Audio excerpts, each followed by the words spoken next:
So then please use chat line if you want to ask anything or if you want to clarify anything. Please use the chat line. Or then after running the video, we'll give a chance to ask questions after commenting on that. So first we'll share the first video, SR01 from Bandar Naik College, Kampaha. So we are invited to the group members of first group. Let me share the video first. Research topic is a study on features and practices related to school bags of grade 6 to 9 students at Bandar Naik College, Gampaha. Significant strain on their developing bodies, leading to issues such as back pain, spinal defects, and other musculoskeletal problems. These challenges can adversely affect their growth and potentially result in lifelong health complications. Research by Dr. Kapila Jayawardena has brought attention to this pressing issue, highlighting the importance of addressing it promptly. To reduce the risk of musculoskeletal problems among students, it is essential to undertake timely and well-structured study to explore the situation in order to implement effective interventions. In this research, we have 3 questions. Are school bags too heavy, leading to musculoskeletal problems in children? Are children wearing their school bags correctly to minimize strain? Do school bags have safety features to support proper weight distribution? Feasibility of the research. This study can be conducted conventionally to school premises during the morning hours. It requires only a few scales and well-prepared questionnaire, with each child taking approximately 5 minutes to complete the process. The project is highly feasible as it demands a minimal budget, can be efficiently carried out by students who have the necessary knowledge and capacity to manage it. Roadmap, methodology, obtaining permission. Formal approval will be granted from the school principal to conduct the study. A detailed explanation of the study objectives and methods will be provided to ensure full understanding and cooperation. Sample selection. The study will use a random sampling method. A total of 25 students will be selected randomly from each grade 6 to 9 to ensure representative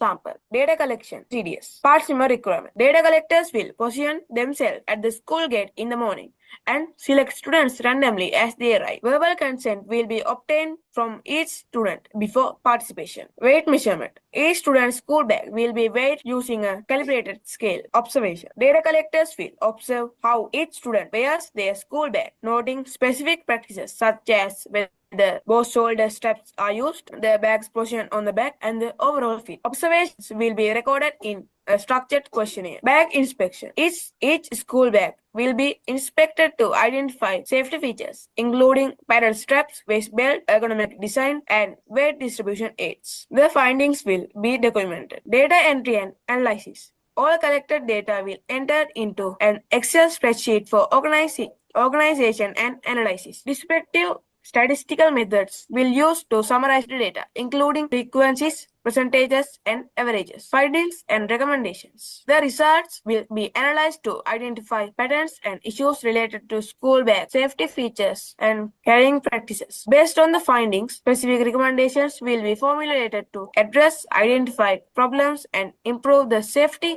of school bag use among students. This methodology ensures systematic approach to assessing the safety features of school bag and students' practices in carrying them. Thank you.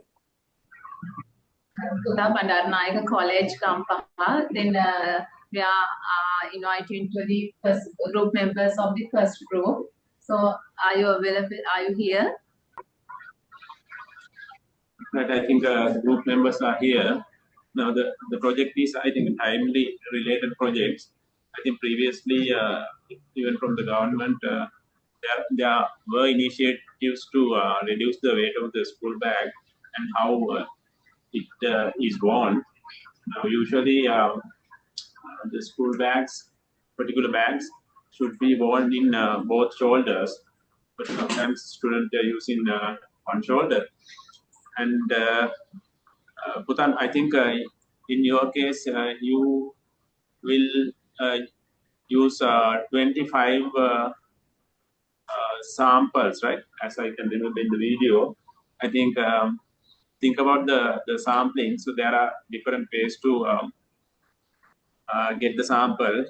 So think about the sampling and think about the gender also when you select the subject for the samples. Maybe in addition to that, you mentioned the safety features. What are the features you can identify and how to use the bag, how to wear the bag properly? Likewise, think about what are the outcomes or what are the conclusions you are going to have after the study, then in the planning process.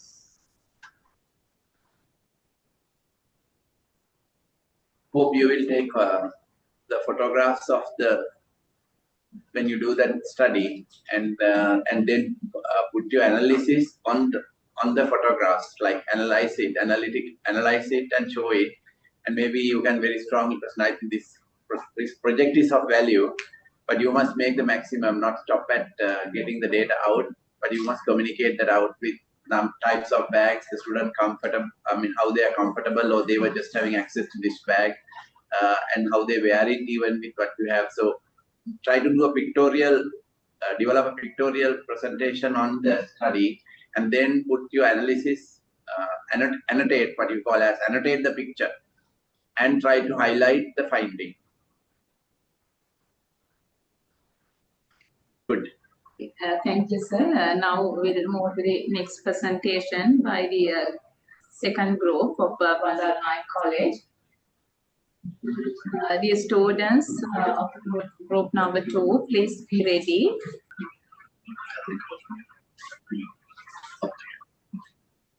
This is our research group.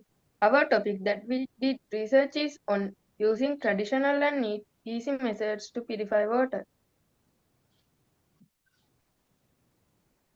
We chose this topic to help the people in rural and urban areas to support them by giving a water purification system which is effective and low in cost. Due to diseases caused by drinking polluted water, about 1 billion people suffer from waterborne diseases. There are many questions that you all are thinking about. Some of them are you sure that you are drinking water which are free from harmful chemicals? What type of water are you drinking? Are you trying to find a water filtering system to provide you safe drinking water and less costing? Our objectives are to find about how water is polluted, to find about diseases and their effects, making an effective model of the water purification system and introducing it.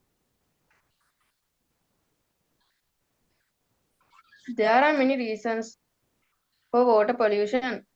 Some of them are flood, factory waste, acid rains, addition of plastic and polythene, oil spills. Now I'll let my friend Akash take the presentation further. Thank you. Diseases. At least 2 billion of people use drinking water contaminated with feces. There are hundreds of diseases which are caused by drinking unsafe water. First disease, typhoid fever. Headache, fever, and diarrhea can be seen in this disease. This disease is caused by the bacteria called typhi. Second disease, cholera. Due to this disease, the death can be occurred in between 50 to 70%. More diarrhea is the basic symptom. This disease is caused by the bacteria Vibrio cholera. Third disease, amoebiasis. Diarrhea, fatigue, fever, vomiting and nausea, stomach pain can be seen in this disease.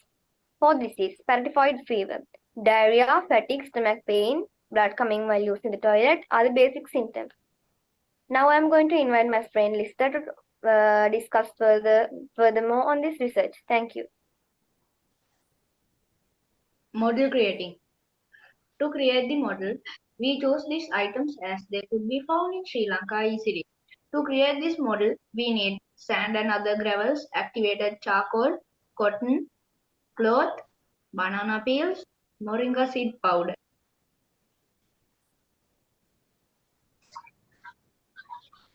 Charcoal. Taste, odor, toxins and organic compounds can be removed. Banana peels. Removes heavy metals like copper and lead. Fight against cancer. Moringa leaf powder. Acts as a coagulant, binding colloidal and bacteria to form agglomerated particles, cloth, cotton, and sand gravels. Removal of floating and sinkable particles. As the first layer, we add sand and gravels with the charcoal and cotton. As the second layer, we add the cloth. As the final layer, we should add moringa seed powder and banana peels. Things which should be done for further effective water purification. After the filtering process, water should be boiled for further bacteria removal. Can be put on a place where sunlight falls for solar distillation or to filter water by UV rays. Thank you. Good that you have looked at a situation that we have a problem, but just a small recommendation to learn, because the idea of doing these projects are not to find the breakthrough solution.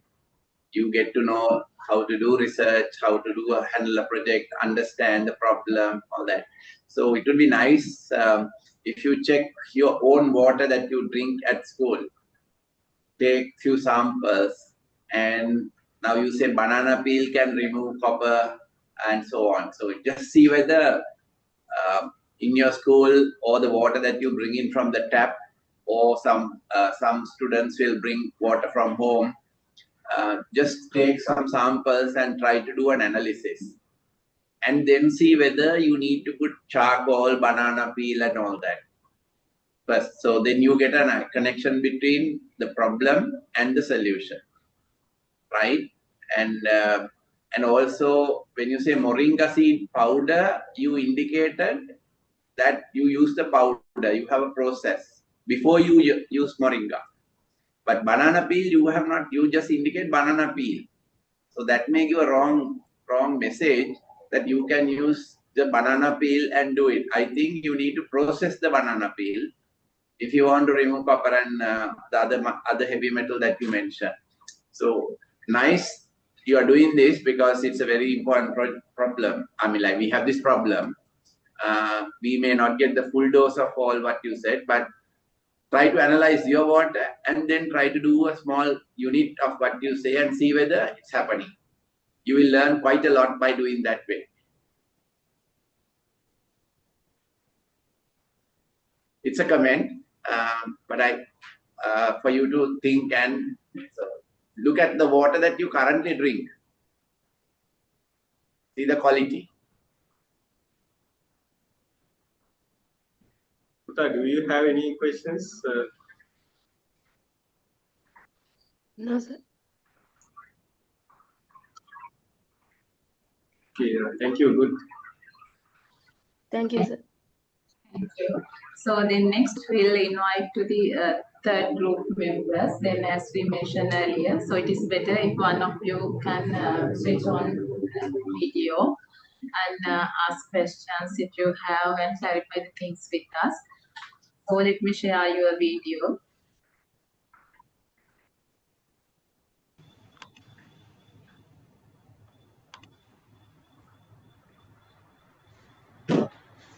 The topic we did research is trash management in our school. It is not only a problem in our school, it is also a global issue. As example, by 2050, the world is expected to generate 3.4 billion tons of waste annually. Now you can understand the gravity of this problem. But some countries like Sweden have implemented national recycling laws, achieving recycling rates of over 99% of household waste. And we hope to create new ways to manage trash properly.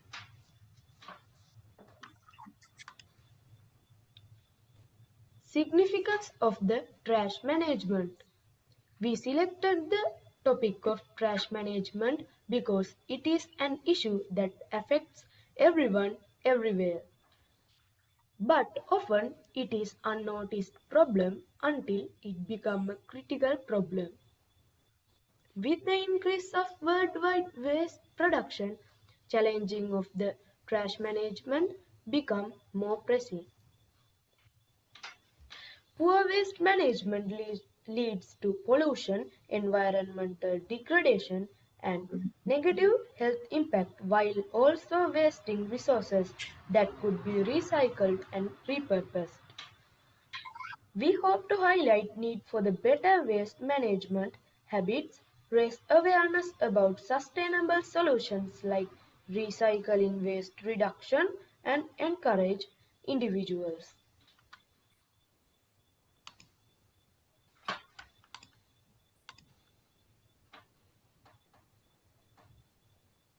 Research questions. What are the most effective strategies to reduce the waste generation? How can technology as AI and robotics improve waste sorting and recycling processes? What are the environmental and health impacts of improper waste disposal in urban areas? How can we use waste-to-energy technologies to produce renewable energy sources?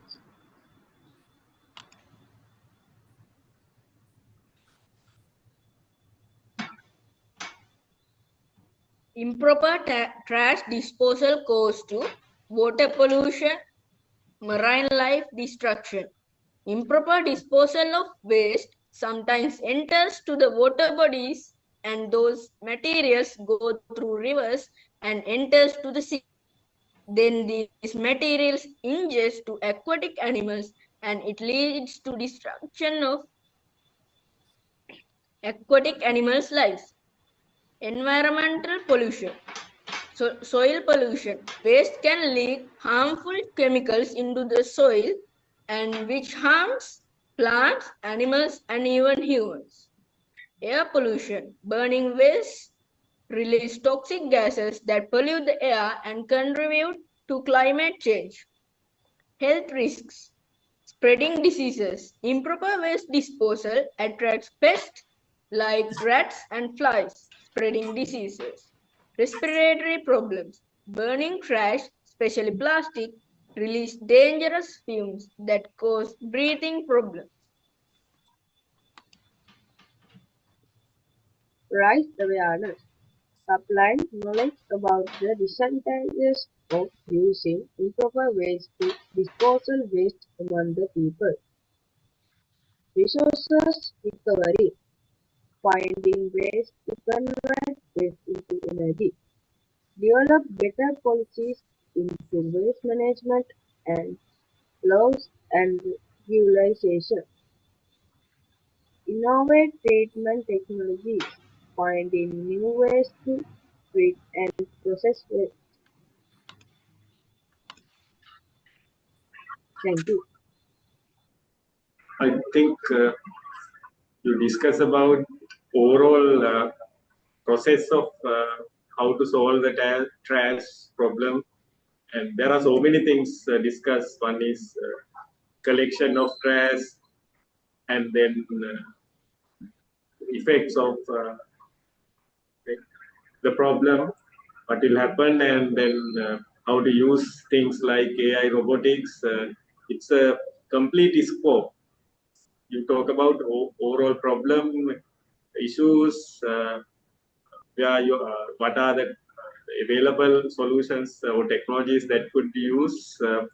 Therefore, my suggestion is take part of it. If you are studying the process, maybe you can think about like what are the types of trash available and the collection process, and then handling and handing over to local authorities, or then after collecting at the school level, or one step like collecting mechanisms by using, you can suggest different robots for collection and management.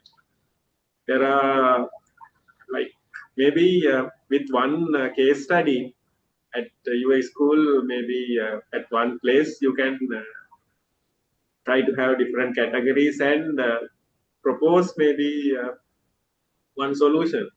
Maybe initially, without looking at all overall problem, maybe you can consider one aspect of it and try to solve, and then you can do it as a continuation project to cover all aspects.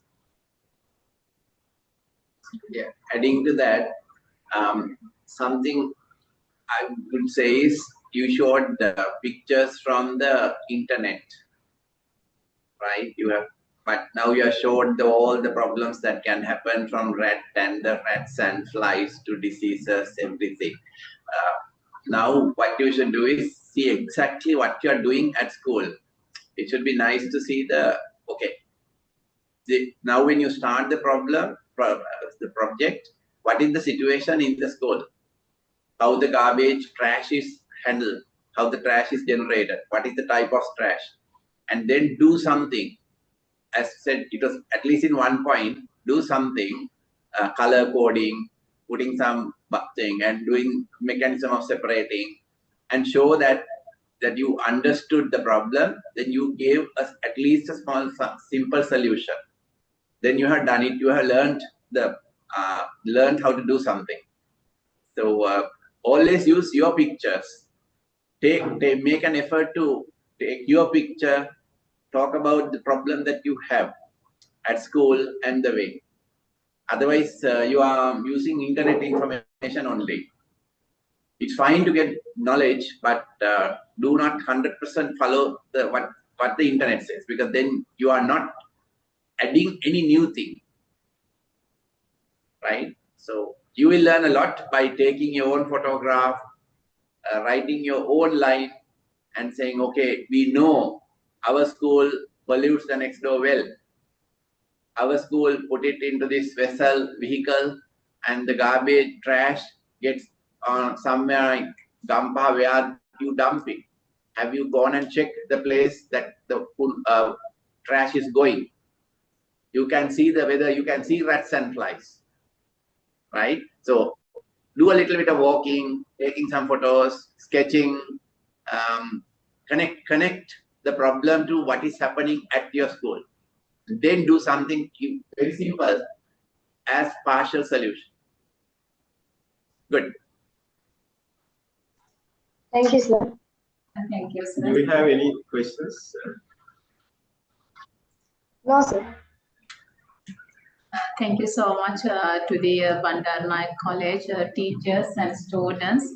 So we'll share the recording with you, and highly appreciate your effort. Then next we'll move to the Dharmaraj College Candy. So the students of the group number 1. So please be ready, one of students to present with switch on your camera. So we'll invite to the group number 1. Let's share the video first. Good morning, everyone. We are the grade 9 research team of Dharmaraj College. I'm Kavita. I'm Satika. I'm Pawan. I'm Dinat. And I'm Yajit. They're fighting a war here and they're losing. The sheer numbers of people succumbing to the coronavirus is overwhelming every hospital in northern Italy. The staff are working flat out trying to keep these people from deteriorating further.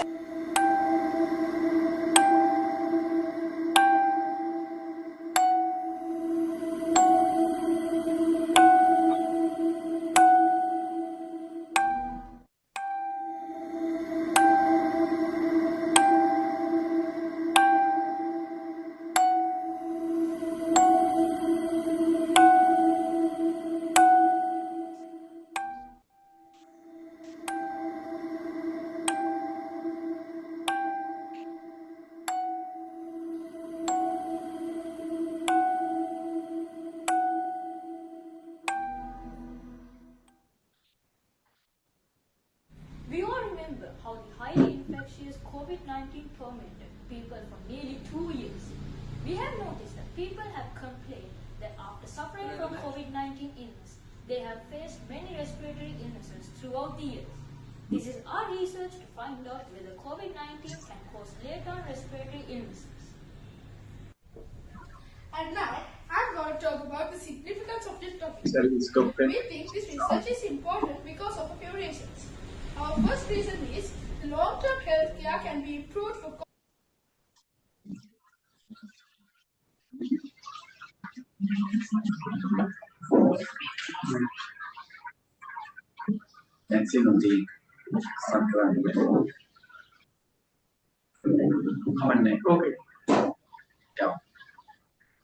Okay. for COVID-affected individuals, enhancing target treatment. And our second reason is highlighting the need for ongoing monitoring and treatment of individuals even after recovery from the virus. And our last reason is it would improve understanding of long COVID, helping to identify and treat resistant respiratory issues like asthma.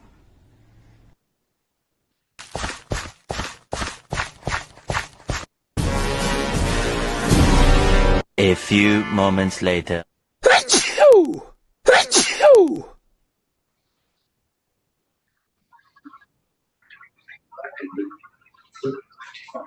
And that is precisely what we are going to find out. Our research question is, does COVID-19 virus affect post-onset respiratory illnesses? Respiratory illnesses are the illnesses that affect the lungs and the respiratory tract. We will find the differences between the symptoms of the patients who had respiratory illnesses before COVID and the patients who had respiratory illnesses after the COVID-19 pandemic.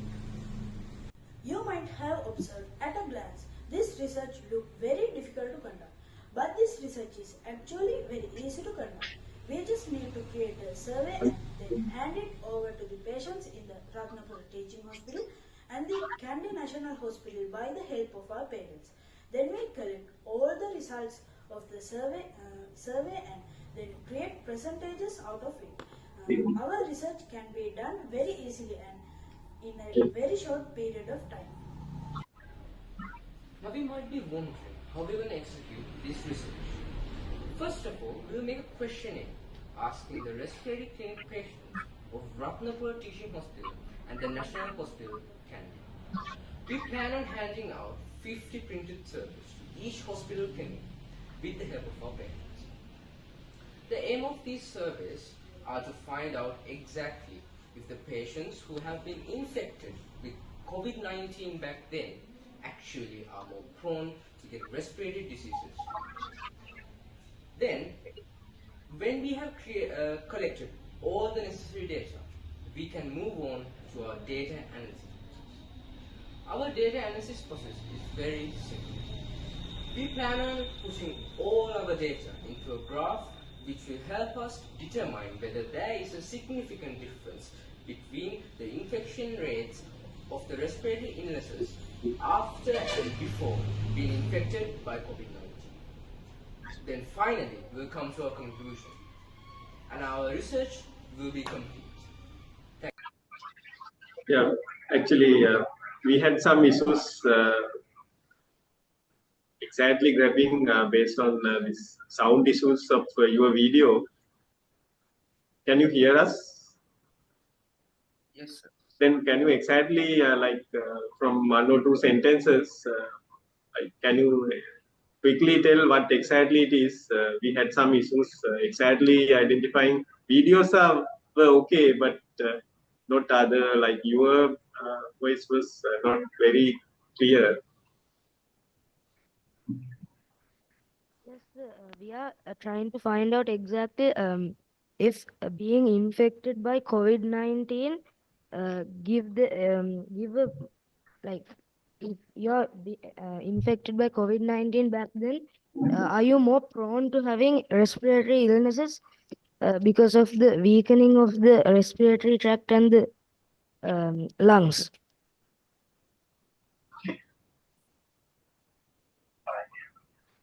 So you have got a group of who are affected by COVID-19 to do this study? Because you are looking at that reducing the immunity immunity by those who have been affected, you should have that group. And then data subsequently, whether they are falling ill more often and whether they are. So do you have it like that, or is that the way you're going to do? Yes, sir. We are gonna give it publicly. We are not gonna do exactly if they have COVID-19.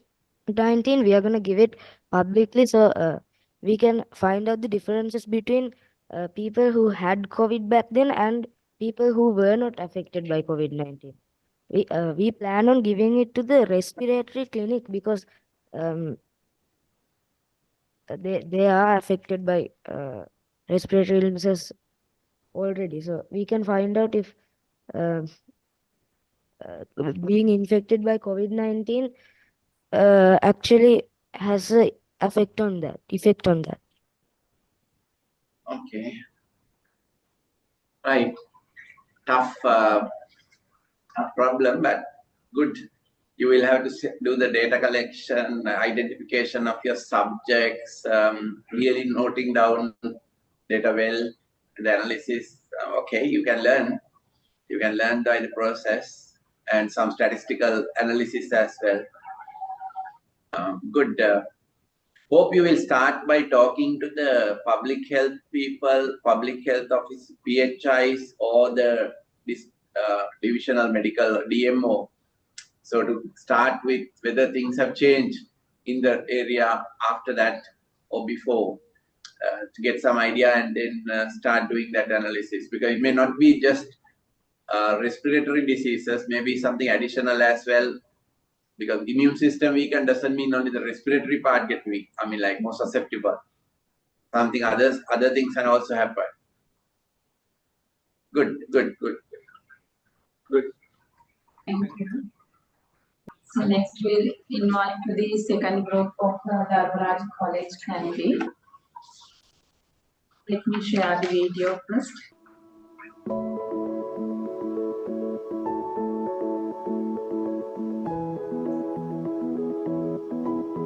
Have you ever wondered how plants stay cool in the scorching sun? It's all thanks to a process called transpiration.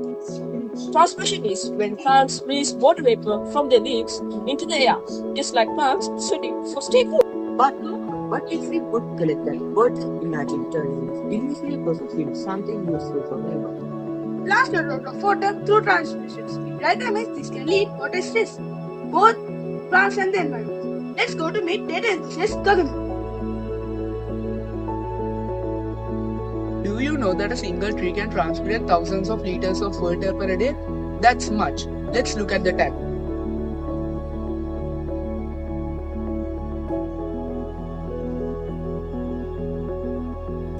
If you could harvest this water, we might provide solutions for water scarce regions. Here's how we can collect transpired water as water vapor escapes. It condenses inside the bag. Our research will focus on 4 questions. First question: how much water can we collect from common plants? Second question: is this water drinkable? Wait, is it drinkable? Third question: what are the environmental benefits of this system? Fourth question: find out whether viruses transfer through transpiration.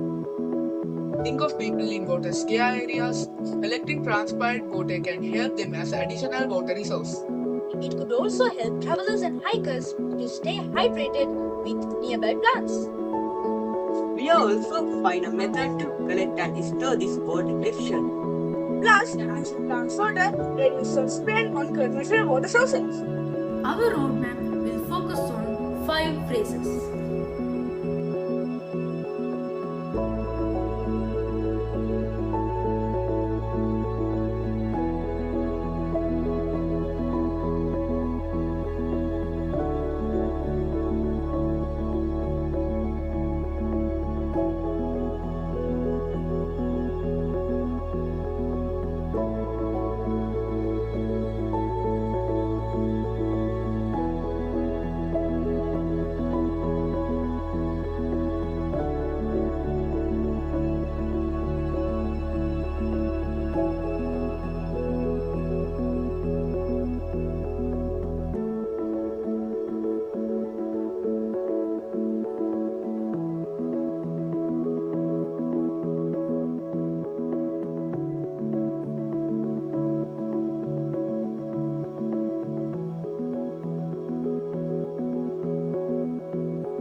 Our project is just not about understanding about transpiration of water.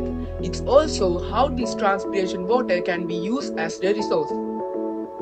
By collecting this water, we can solve real-world problems like water scarcity. And it is a sustainable and eco-friendly solution. With your support, we can make this vision a reality. Because every drop counts, even the ones we can't see.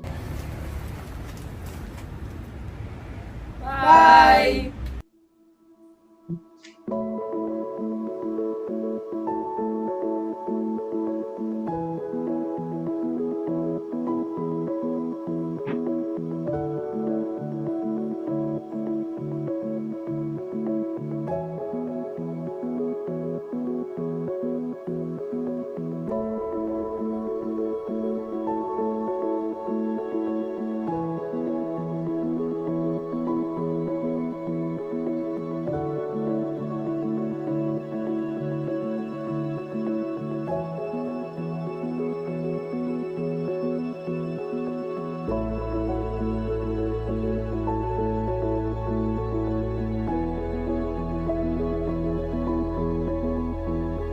Good, interesting way of looking at an issue. But how are you going to test this? Is it by just collecting and drinking, or whether you are going to collect the water from a transpiration process, collect them, and then you look at the potable water quality standard. I don't know, it was, you showed in the video that you are going to drink, and that was the way that was showing. But remember, for the transpiration, the water still get from the soil. So if it's a resource chaos situation, it will be interesting to see how you can see this cycle continuing, right? Because, but you can say, look, you are using the tree, you can use in the plant as a kind of like a cleaning mechanism as well, because you are collecting the transpiration water. I don't know, rather than just showing, but maybe whether you will learn by doing what is potable water quality test parameters, and then taking and comparing this type of water that you collect with that standard and see what's the gap, or is there a gap, or is it okay? You will learn the potable quality, how it can vary, especially like alkalinity and pH, because we drink a lot of things that we should not be drinking. We drink a lot of things that are acidic, but what we should be drinking are alkaline. So hopefully you will look at it like that. Can you answer the question? Are you going to do it like that, or whether you are going to just show it by drinking, or what? So we are going You to have selected something interesting in a different way. So tell us. So we are going to see the difference between transpiration water and pure water, and we are going to experiment that is it drinkable, and it can be used on other purposes in day-to-day life. Okay, still answer me that question. How are you going to do that test? So we are going to first collect samples, and by going to labs, we are going to research about are there after coming water from this transpiration, are there more minerals in this transpirated water? Okay, so you will go to a lab or access somebody. Is that can be the water board, water supply and drainage board? There must be a lab there at Kandy as well. So good to go and then check with whatever that what you are drinking now, the labels, and get the data from that and see what are the standards, what the type of values that we talk about, and then measure this. It will be quite nice, this answer. But just think about the water scarce part that you mentioned, because how the plant gets water from when if the water is scarce. Like if you take cacti, I don't think you will access there, but cacti, whether you can get, so if that's scarce area where they store more, transpiration process will be very different. So in a scarce situation, if the water rich area, then do you want to go to this way to collect water? Something special coming from the condensed water from that way. So maybe interesting, yes. Look at little, yeah, ask little bit more question, many more questions. Good. Okay. Thank you, sir. Good. Let's comment like when you're presenting also sometimes this methodology, typical research things, steps, you without generally saying, you can present your aspects. What is your methodology? Saying what is methodology, you can say what is your methodology, what you are going. And what is research question, you can present your question without saying what is general answer for a research question. Like next time when you present, like add your data or your problem or your steps into these general steps related to research. That is somehow your way of presenting is very good and excellent, but you can improve more by doing that. Thank you. Okay, sir. Thank you for the feedback. Thank you. So then let me share the next video of the group number 3. So dear student, this is the learning and development opportunity. So if you want to discuss in Sinhala, so with another that opportunity, so it's also keep it in your mind.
the video, actually, the problem is clear what it is, and what you are going to do is not really clear. Maybe can you briefly explain what is your exact work?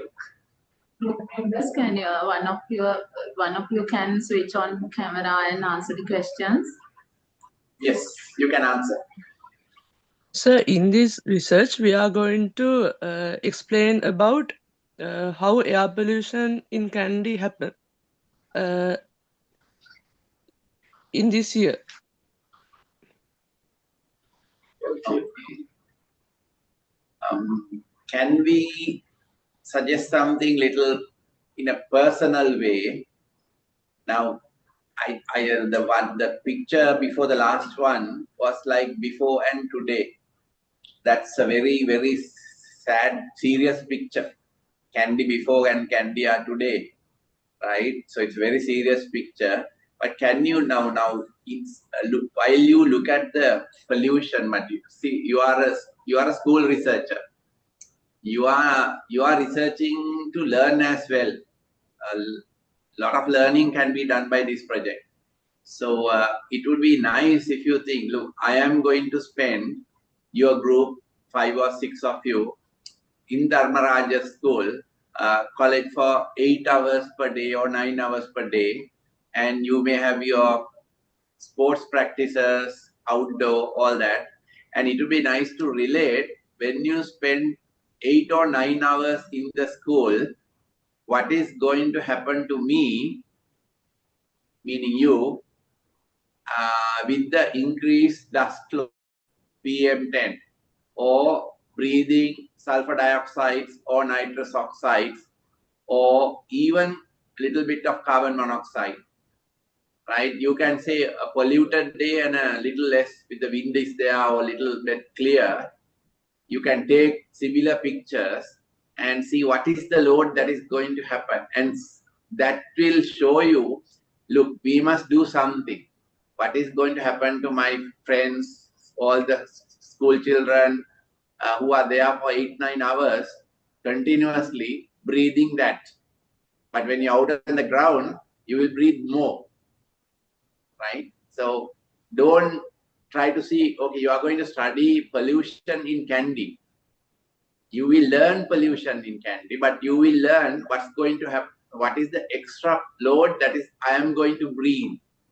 You will learn how much a person at your age, usually how much breathing, how much of air volume that you are going to breathe per day or that 8 hours. And then look at the quality and then see, okay, I am breathing this much of kilograms of dust, this much of meter cubes of sulfur dioxide. Then look at what's going to happen. I know it can sound bad, but the point is, when you understand the problem, you then try to find solutions. So this type of research, you need to well understand the problem. So when you do it, don't study Kandy pollution, but see what the pollution means to you. Okay. Right? You will learn much more with that. Okay, sir. Thank you, sir. Thank you so much for the teachers and the students and parents from Dharmaraja College Kandy. We will share the recording with you. And then if you have any questions, then whether it is Sinhala or English, you can ask here. And then if you want, you can use the chat line as well.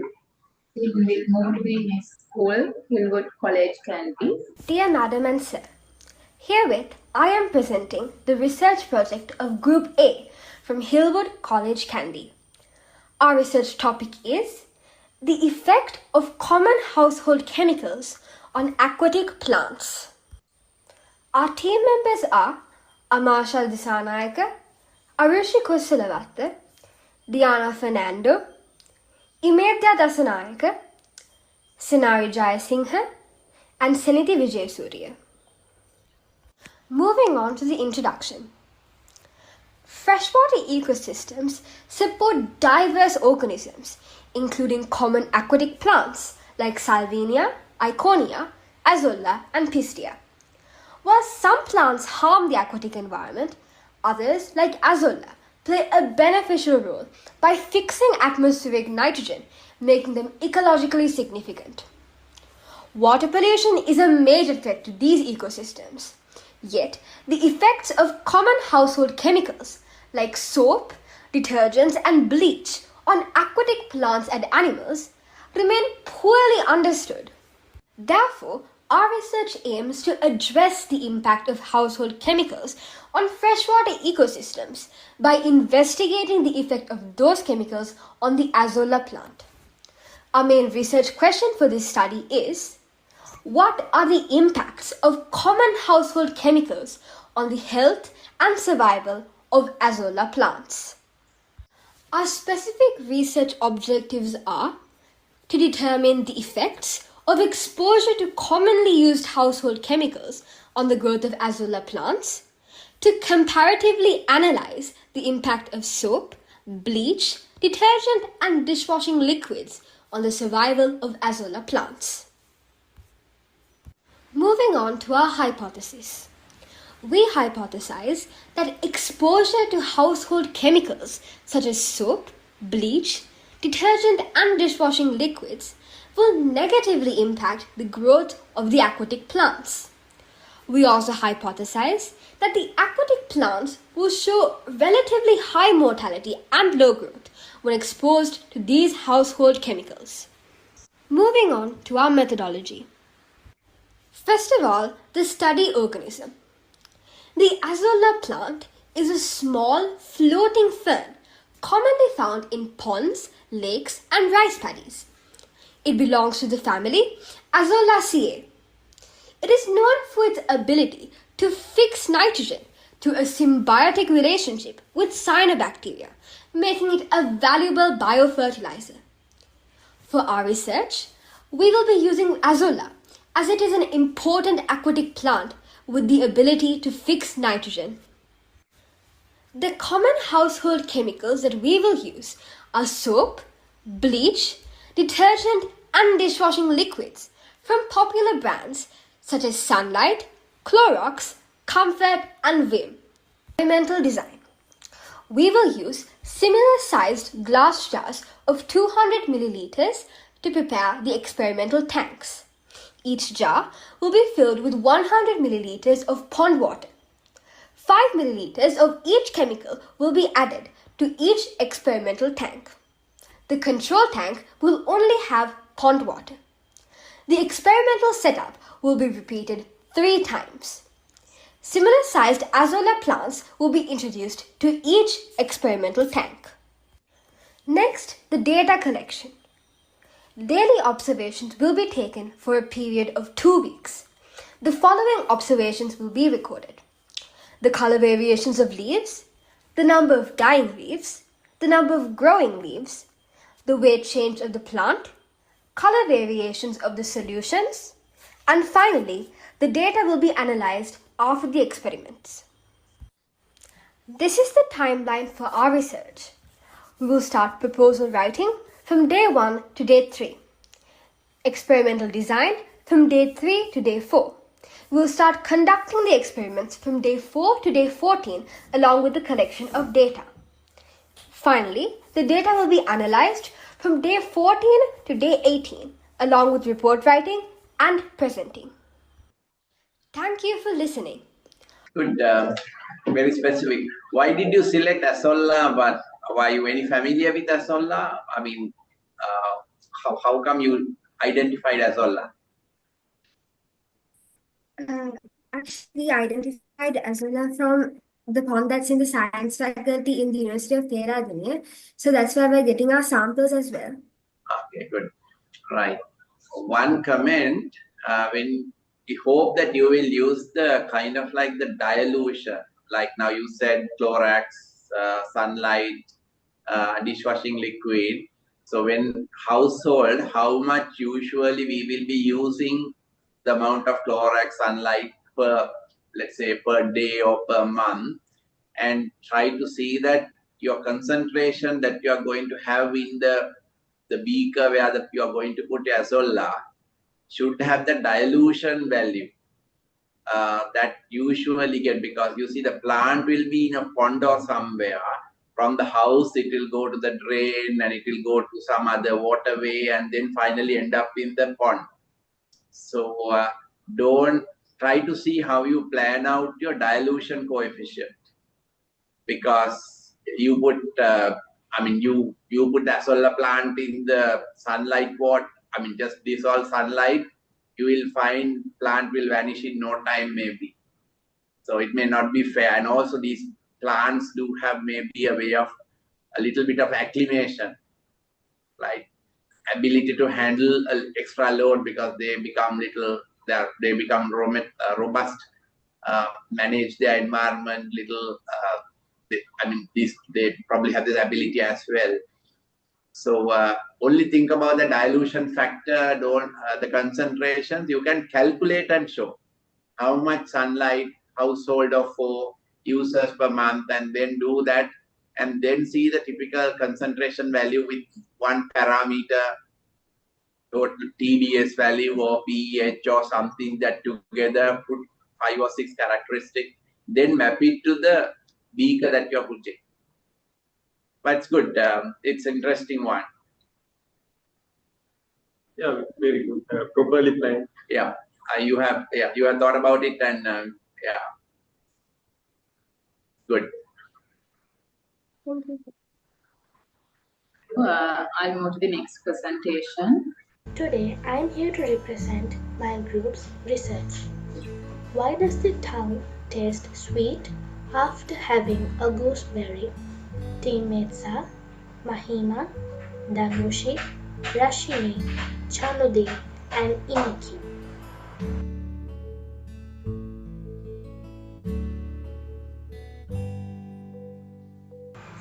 Well, gooseberries are rich in vitamin C, which is what causes the sour flavor. The molecular geometry of vitamin C is similar to sucrose or glucose, and so when diluted, it activates similar receptors in the tongue, which causes a sweet residue on your tongue. So, you might be having this question: why the water can taste sweet after eating acid? There are 3 points for that. Number 1. Taste receptor adaptation. When you consume something acidic, your taste buds become accustomed to the sourness. This is known as taste receptor adaptation. After a while, your taste buds become less sensitive to the sourness. Number 2. Sweetness perception. As the sourness perception decreases, your taste buds become more sensitive to other tastes, including sweetness. Even though the water itself is not sweet, your taste receptors perceive it as such, in contrast to the previously dominant sourness. And finally, saliva production. Acidic foods can stimulate saliva production. Saliva contains natural sugars and other compounds that can contribute to a slightly sweet taste.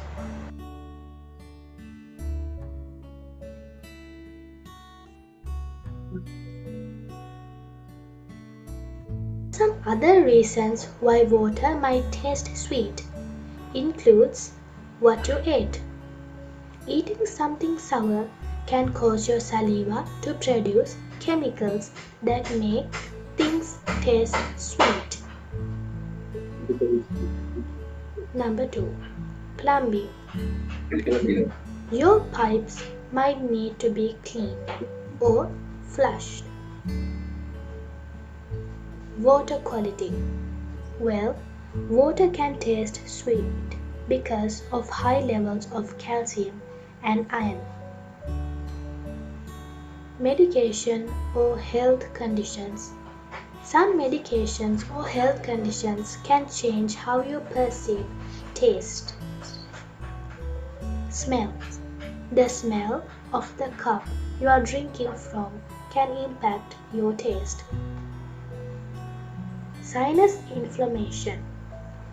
This can impact your sense of smell and taste. Acid reflux. Trace acidic stomach secretions can end up in your mouth. So, thank you for listening to our research. We hope that you're having a good day. Actually, you have studied about the problem by using modern tools. Can you hear us? Yes, sir. Yeah, you have studied about the problem, but you are trying to solve or study by using modern tools, internet, ChatGPT. I think you may have used. Did you use them to study? Yes, sir, of course. Yeah. Then after studying, you have presented what exactly the problem is, what are the solutions, what are the list of aspects to be considered, and then can you explain what you are going to do by studying that, any experiments or any further studies to clarify to your local context, or what is your next step after studying about the problem based on the internet or ChatGPT? Yes, sir. We want to search what what it gonna be do why does we gonna taste that as sweet, and of course actually we can Okay. find what vitamin Okay, yeah. Then you have some answers already there in your video. Then what are your next step to confirm those? Are you going to do any experiments or are you going to do any studies? Yeah. What are those? We can get some gooseberries, and we can put them we can taste that.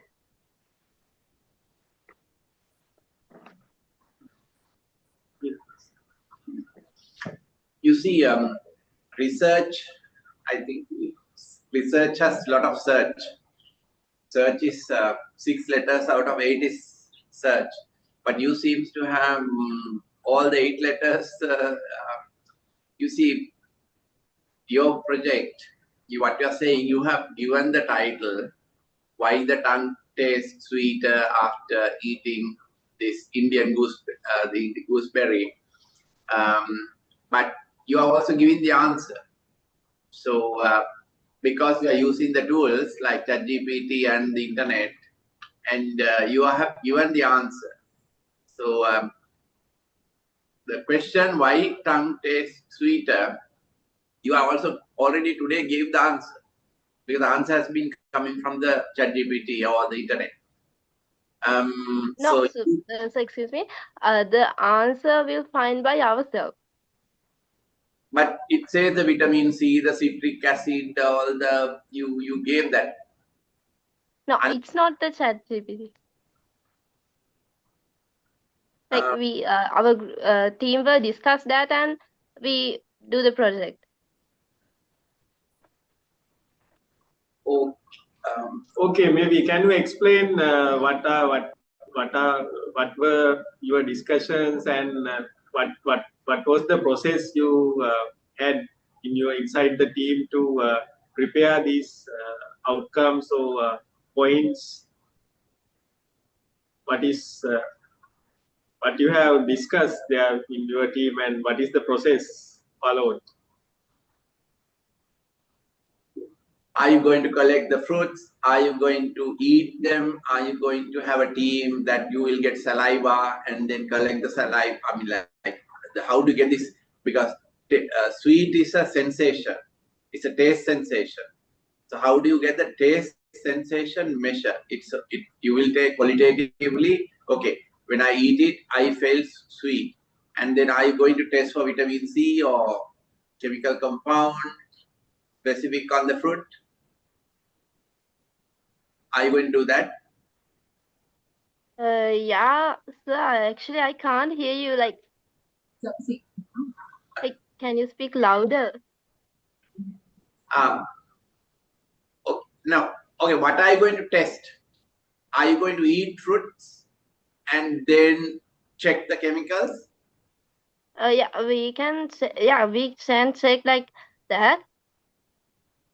Yeah, well, our main question is what is your process? Like you have discussed about the problem and some solutions.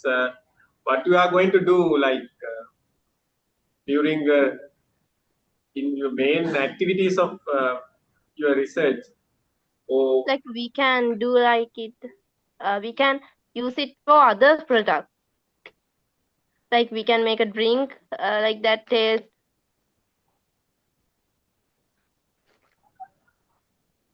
Right. Okay, I think anyway you are going to get some help from Morto University in moving forward. So maybe in your one specifically we see an issue. We see an issue because you seems to be giving the question which was your project idea, but you're given the solution. But without telling us what is your research going to be. Your research question has been answered. Maybe we can't, because we cannot discuss it more. Anyway, you are happy to do a project, so we'll wish, but probably we need more discussion. Yeah, good. Continue it and like try to identify what you are going to do, what are the processes you are going to follow, or what are the outcomes. Think about those aspects and continue. Good luck. Okay, sir. Thank you. So we'll give the opportunity to discuss further, Koda. Then I'll share the next presentation. Hi everyone. Have you ever wondered whether the size of the pot affects how well a plant grows? In this video, we will explore this question through a simple experiment. So our team members are Vinoli Samarkon, Theomi Mendagamgoda, Dinuke Albakat, Yenuli Munasinghe and Amasha Batagala. So, how we got the idea? As we had a practical for science in our second term exam, we had to plant tomato seeds and every student had planted them in different pots. While observing all of them, one of our group member got a problem, which is our topic today. Does the size of the pot affect the growth of the plant? So we decided to do a simple experiment and come into conclusions. So our objectives through this experiment is determining the impact of pot size on plant growth, analyzing nutrient and water retention, comparing growth rates. So we hypothesized that with more room for roots to expand, plants will have greater access to water and nutrients which are critical for their growth. Unlike smaller pots may restrict root growth, leading to stunted growth and overall plant health issues. Why are we using tomato plant for our experiment? Tomato is a plant that we can find easily, or when buying the seeds, it won't cost a lot, which is friendly for our budget. It can be observed through a long time period. What are the other advantages? By the end of the research, we can learn more about selecting the right sized pot when gardening. So, how are we going to do this? Our methodology. We are going to use 3 different pots named small, medium and large and plant the same amount of tomato seeds in each pot. Next, we placed all 3 of them in the same location to ensure they will receive equal sunlight as well as adding the same amount of water for them. Next, we are going to observe on things such as measuring and recording the height of each plant weekly using a ruler or a measuring tape, counting the number of leaves on each plant at each measurement, and our observation period is going to be 4 months. At the end of the observation period, we will remove the plants from their pot to examine and compare root development visually. Thank you. Have a great day.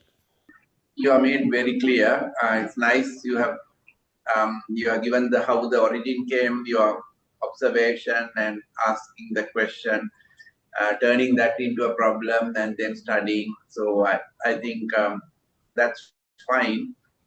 Ensure that when you do the data recording and do it well.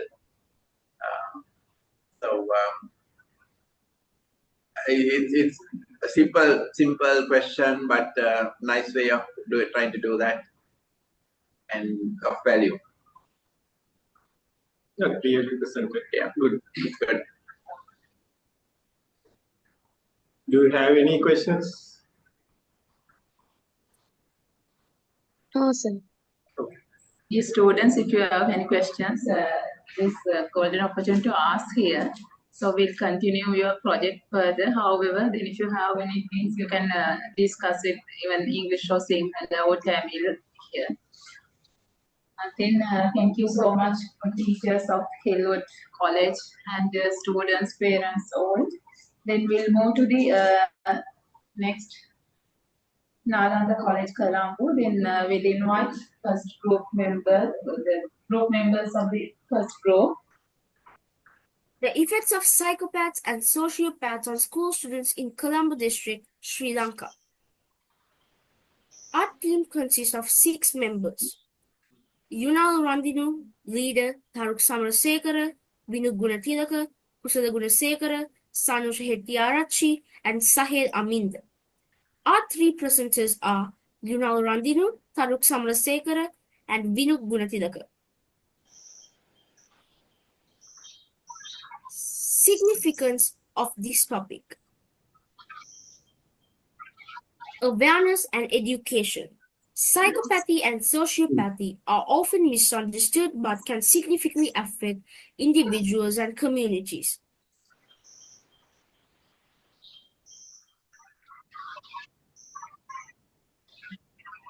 Impact on school environment. These behaviors can lead to bullying, manipulation, and violence in schools. Prevention and intervention. Awareness can help prevent harm and enable early interventions for students displaying these traits. Cultural relevance. In Sri Lanka, where mental health stigma exists, discussing these topics can help normalize conversations and encourage seeking professional help. Reasons for choosing this topic as our research. Number 1. Child abuse. These are some complaints reported to the National Child Protection Authority in 2020. Number 2. Antisocial personality disorder. Number 3. Understanding criminal behavior. Many psychopaths and sociopaths engage in criminal activities. Studying them can help us understand the motives, patterns, and methods of crimes, aiding in prevention and detection. Research question. What are the effects of interactions with individuals exhibiting psychopathic and sociopathic traits on the psychological well-being, social relationships, and academic of the school students in the Colombo district? Analysis of the results. Of the whole population, psychopaths 30%, sociopaths 10%, and the rest 60% remain unaffected. Most famous murder cases. Number 1, Saya Sadevmini. Number 2, Sivaloganathan Vidya. Number 3, Fatima Ayesha. Feasibility. Raising awareness about harmful behaviors that impact students' mental health and academic performance. It emphasizes early recognition, intervention, and the importance of fostering safe, supportive environments. By addressing mental health stigma, It encourages open conversations and positive change. Our roadmap, it consists of 4 stages. Stage number 1, identifying the problem. By this, it means identifying the antisocial personality disorder that the person is affected with. As examples, borderline personality disorder, narcissistic personality disorder, and antisocial personality disorder. How it happens? Mainly it happens from genetics, childhood experiences, family environment, and many more reasons. How to prevent it? Identifying at-risk children, treat impulsively in adolescents, improve social conditions, and more. Step 4. Implementing practically. This means introducing a survey which can identify people with antisocial personality disorders according to the answers given, and these questionnaires are made by a professional.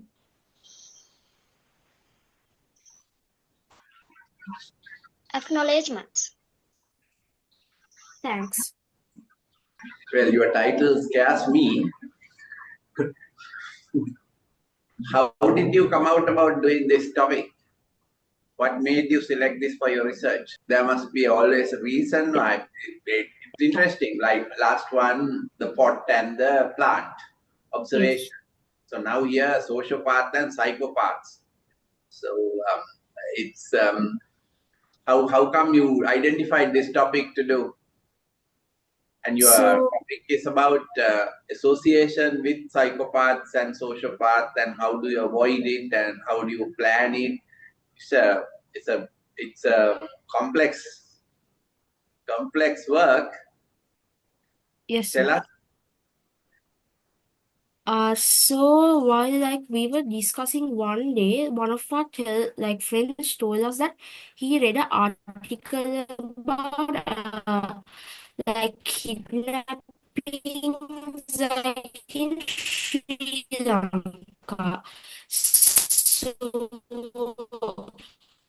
then we were thinking on doing on that, and that topic we can find the reason so then we came to this topic. Psychopaths and sociopaths, the effect of them in school students in the Colombo district. So you use the word narcissistic behavior. What do you mean by narcissistic behavior? They're selfish. You use in your presentation in the video narcissistic, the term narcissistic. Yes, sir. What do you mean by? What do you understand by the term narcissistic? They are selfish and they don't care about other people. Again? They are selfish and they don't care about other people, and then. Okay. Right. All right. Yeah. Maybe one more question. You presented it clearly. It's okay. Then how did you? How was it difficult to prepare the presentation? What are the tools used, or how did you prepare the presentation? And it clearly presented some of the aspects and related areas for this complex problem. But how did you prepare the presentation? The video or the slides? Yeah, of course. You use PowerPoint slides. Then yes, sir. We use PowerPoint.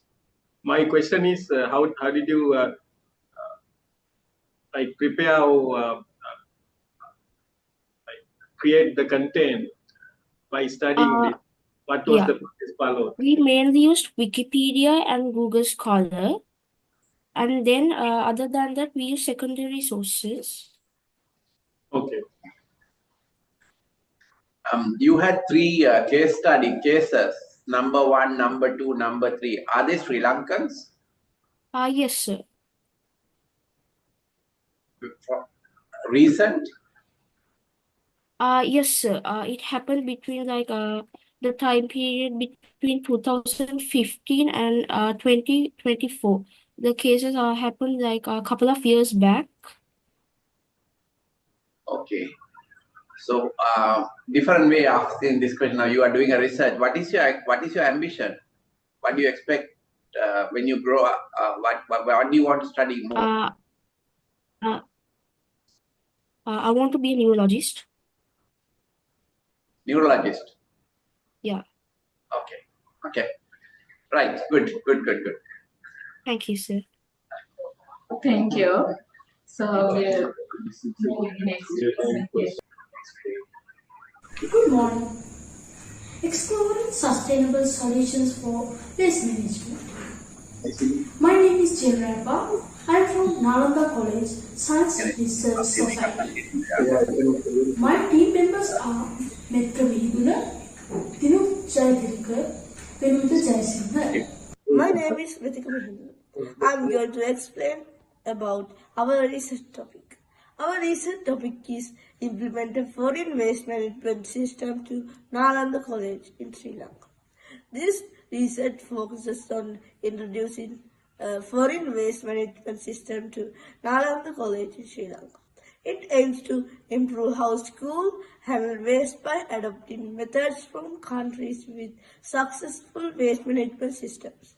The study will look into current waste management practices in schools, identify areas for improvement, and suggest ways to reduce waste through better segregation, recycling, and composting.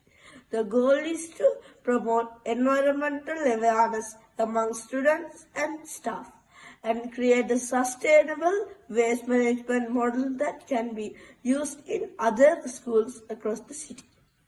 Significance of the topic. Most human activities generate waste. The product of waste remain a major source of concern. In recent times, the rate and quantity of waste generation have been increasing. Several studies has been conducted on the characteristics of waste and possible adverse effects of inappropriate handling of waste. One thing that is still unclear is the generation and management of waste in school environment. Our research seeks to examine these vital questions. Our research question is, how can Nalanda College optimize its waste management practices to minimize environmental impact and promote sustainability? Specific research question. Effectiveness of current practices. How effective are the current waste management practices in Nalanda College about waste reduction, recycling and disposal? What are the major challenges and limitations of the existing waste management system? Environmental impact assessment. What is the environmental impact of Nalanda College current waste management practices? Stakeholders' experiences and behaviors. How do students and staff recognize the importance of sustainable waste management? What are the behavior changes required to improve waste management outcomes? Solutions and impact. Waste reduction. Implementing measures to reduce waste generation such as minimizing single-use plastic and promoting waste separation at source. Recycling and composting. Establishing efficient recycling and composting programs to divert waste from landfills. Policies and behavior changes. Developing and applying policies to promote sustainable waste management practices and encourage behavior changes among the college community. Now I'm going to talk about our roadmap. I'm going to describe this roadmap in 3 options. These are data collecting, data analyzing, and implementing our system. First, we will collect data using both online surveys and manual methods, focusing on the types of waste generated by students, such as polythene, plastic, and food waste. We'll track habits like the use of lunch boxes and lunch sheets to understand the scope of the issue. Next, we will analyze the data to identify patterns and select the most relevant waste management systems from other countries. Based on our findings, we will choose the best approach to implement at Nalanda College. Finally, we will customize these systems to fit the needs of Nalanda College and draw them out through awareness programs and educational leaflets to ensure students and staff understand and adopt the new waste management practices. Thank you. Okay, I think you talk about waste management in Nalanda College. What exactly you are going to do in your research? Any activities, case studies? We use our team collect data from our school cafeteria area and how our school generate waste and how it recycle or what the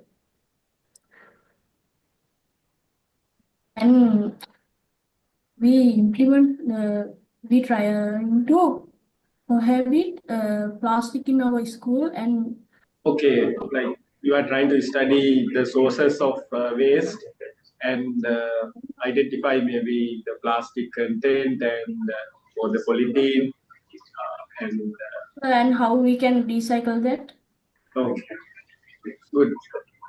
Okay, good. You can continue and then you can specifically study about the recycling options available, or then if you prohibit polythene, how to simplify your recycling process. If you allow polythene, what will happen? Those things you can consider. Okay, thank you. Thank you. We'll move to the next presentation. I am Vinuddin sir and I am the group leader of Team C of the Research Society of Nalanda College. And these are my other team members. I am Kaushiti Jayasundara. I am Timat Velagi. I am Nituja Maliyatha. I am Sheniru Ratnagod. Our topic of the project is water pollution in the Kalani River and how it affects our lives. The significance of the topic is because the Kalani River is the predominant water source for the Western Province people. It can be deadly if the water was polluted or contaminated. This research will help us understand how the pollution affects the environment, the people's health, and the local communities. This will help us reduce the water pollution in the Kalani River. Our research question is, what are the main sources of pollution in the Kalani River and how do they affect the local ecosystem, the human health, and their livelihoods? Research is feasible because the research on the pollution of the Kalani River is essential for identifying the sources of contamination, including factories, agricultural runoff, and improper waste disposal. By understanding these sources, the study aims to uncover how pollution is affecting local health, wildlife, and industries such as fishing and farming that depend on the river for their livelihoods. The research will involve water quality testing, wildlife surveys, and interviewing with local residents, farmers, and fishermen to assess the extent and impact of the pollution on the community. Using tools like maps and health data, we will identify the most polluted areas and track the pollution spread. The findings will lead to recommendations for solutions, such as better waste management practices, stricter pollution control regulations, and more sustainable farming techniques to reduce the runoff. Public education campaigns may also be a part of the solution to raise the awareness. Ultimately, the research aims to clean the river and protect the local ecosystems and improve the health and well-being of the communities that rely on the Kalani River for their daily needs. Our plan to do the research is we first gather information from different sources like the internet, books, articles, etc. We then find the gap of the research and start filling it. Then we visit Kolonnawa, Kaduvilla, Hanwell, and etc. We then sample them over a period of 4 months and take a picture of the sampling place as well. We also interview locals and special people, as for examples PHI, PhD, and Gram Nildari, about how water pollution of the Kalani River affects us. And for the last part, we finally find out why it happens and how to prevent the water pollution of the Kalani River. Thank you for listening, and I hope you like our introduction of our project. Okay, topic is good. However, for the learning and considering that you are children, school children, I would say that just look at from where we take Kalaniganga water for drinking. We have the water board taking in a place. Now, I don't know how you're going to do that or whether you're close to this, but taking 1 kilometer or 2 kilometer stretch of the Kalani River and say this is our study area, and then mapping, just walking around and mapping all the type of potential contaminations that can come to water, and trying to see what those may have as values qualitatively, quantitatively. But quantitatively you will have difficulty, but qualitatively you will learn. That's sufficient. And then trying to take few samples. You talk about three months or something you're going to study. Connect to some place where you can get the samples done. And then see what you actually drink coming after Labugama or from the water extraction point, what you drink. Just see what's the difference is that making, or whether the process for treatment. I think that will be the question that you should learn well. What we are doing to Kalani water, can you clean these chemicals from the way we treat? It will be an interesting answer that you will find. So try to answer that way, you will learn. It's walking around, observing, and then picking that. Just a suggestion, don't take the entire, take a stretch of Kalani River, small part, connected to water intake, and then you will learn the whole thing very well. Yeah, good project. It's good to see that you have a research society. Okay, thank you, sir. Thank you so much. Thanks to the in charge and teachers and all supporters to the Nalanda College, Colombo. Next poll, Padrippu Mahavidyalaya, Alavachikodi.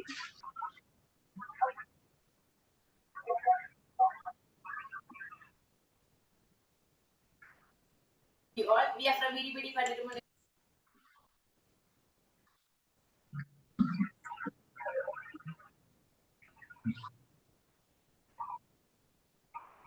About the significance of the topic.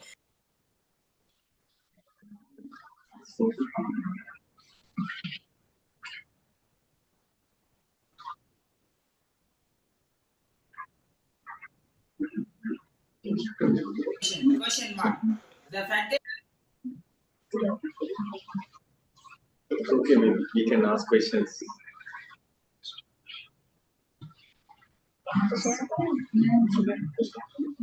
Are you available?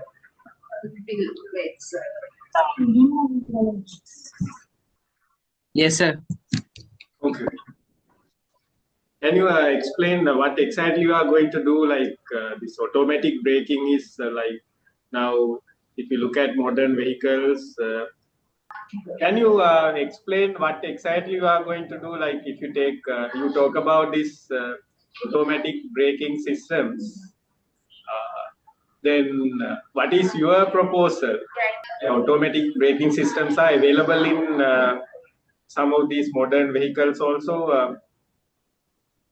Sir, please Tamil translate. Asking for Tamil translate. She's on the way. Okay, then we will do like this. We will wait and maybe we will wait for Tamil translation, and then maybe we can go to another school. Sorry about that. We'll wait and we will wait for Tamil translation. The thing is, as per the schedule, then the Orubandira is going now. So then the Tamil translator coming here. So we'll all three videos. To the pace of Wales. Sorry about that. We will ask to join again when Tamil translation is available. Okay, sir. Okay. Then again we'll move to the Orubandira National Secondary Schools.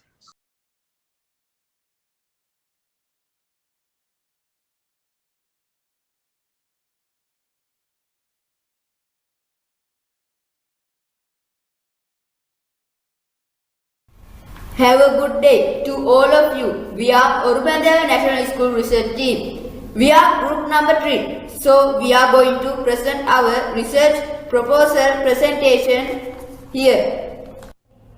This is our content. First, team introduction. Second, research topic. Third, significance of the topic. Fourth, the most important part of our research is research question. Fifth, feasibility and potential. Sixth, method. First of all, I would like to introduce our team members.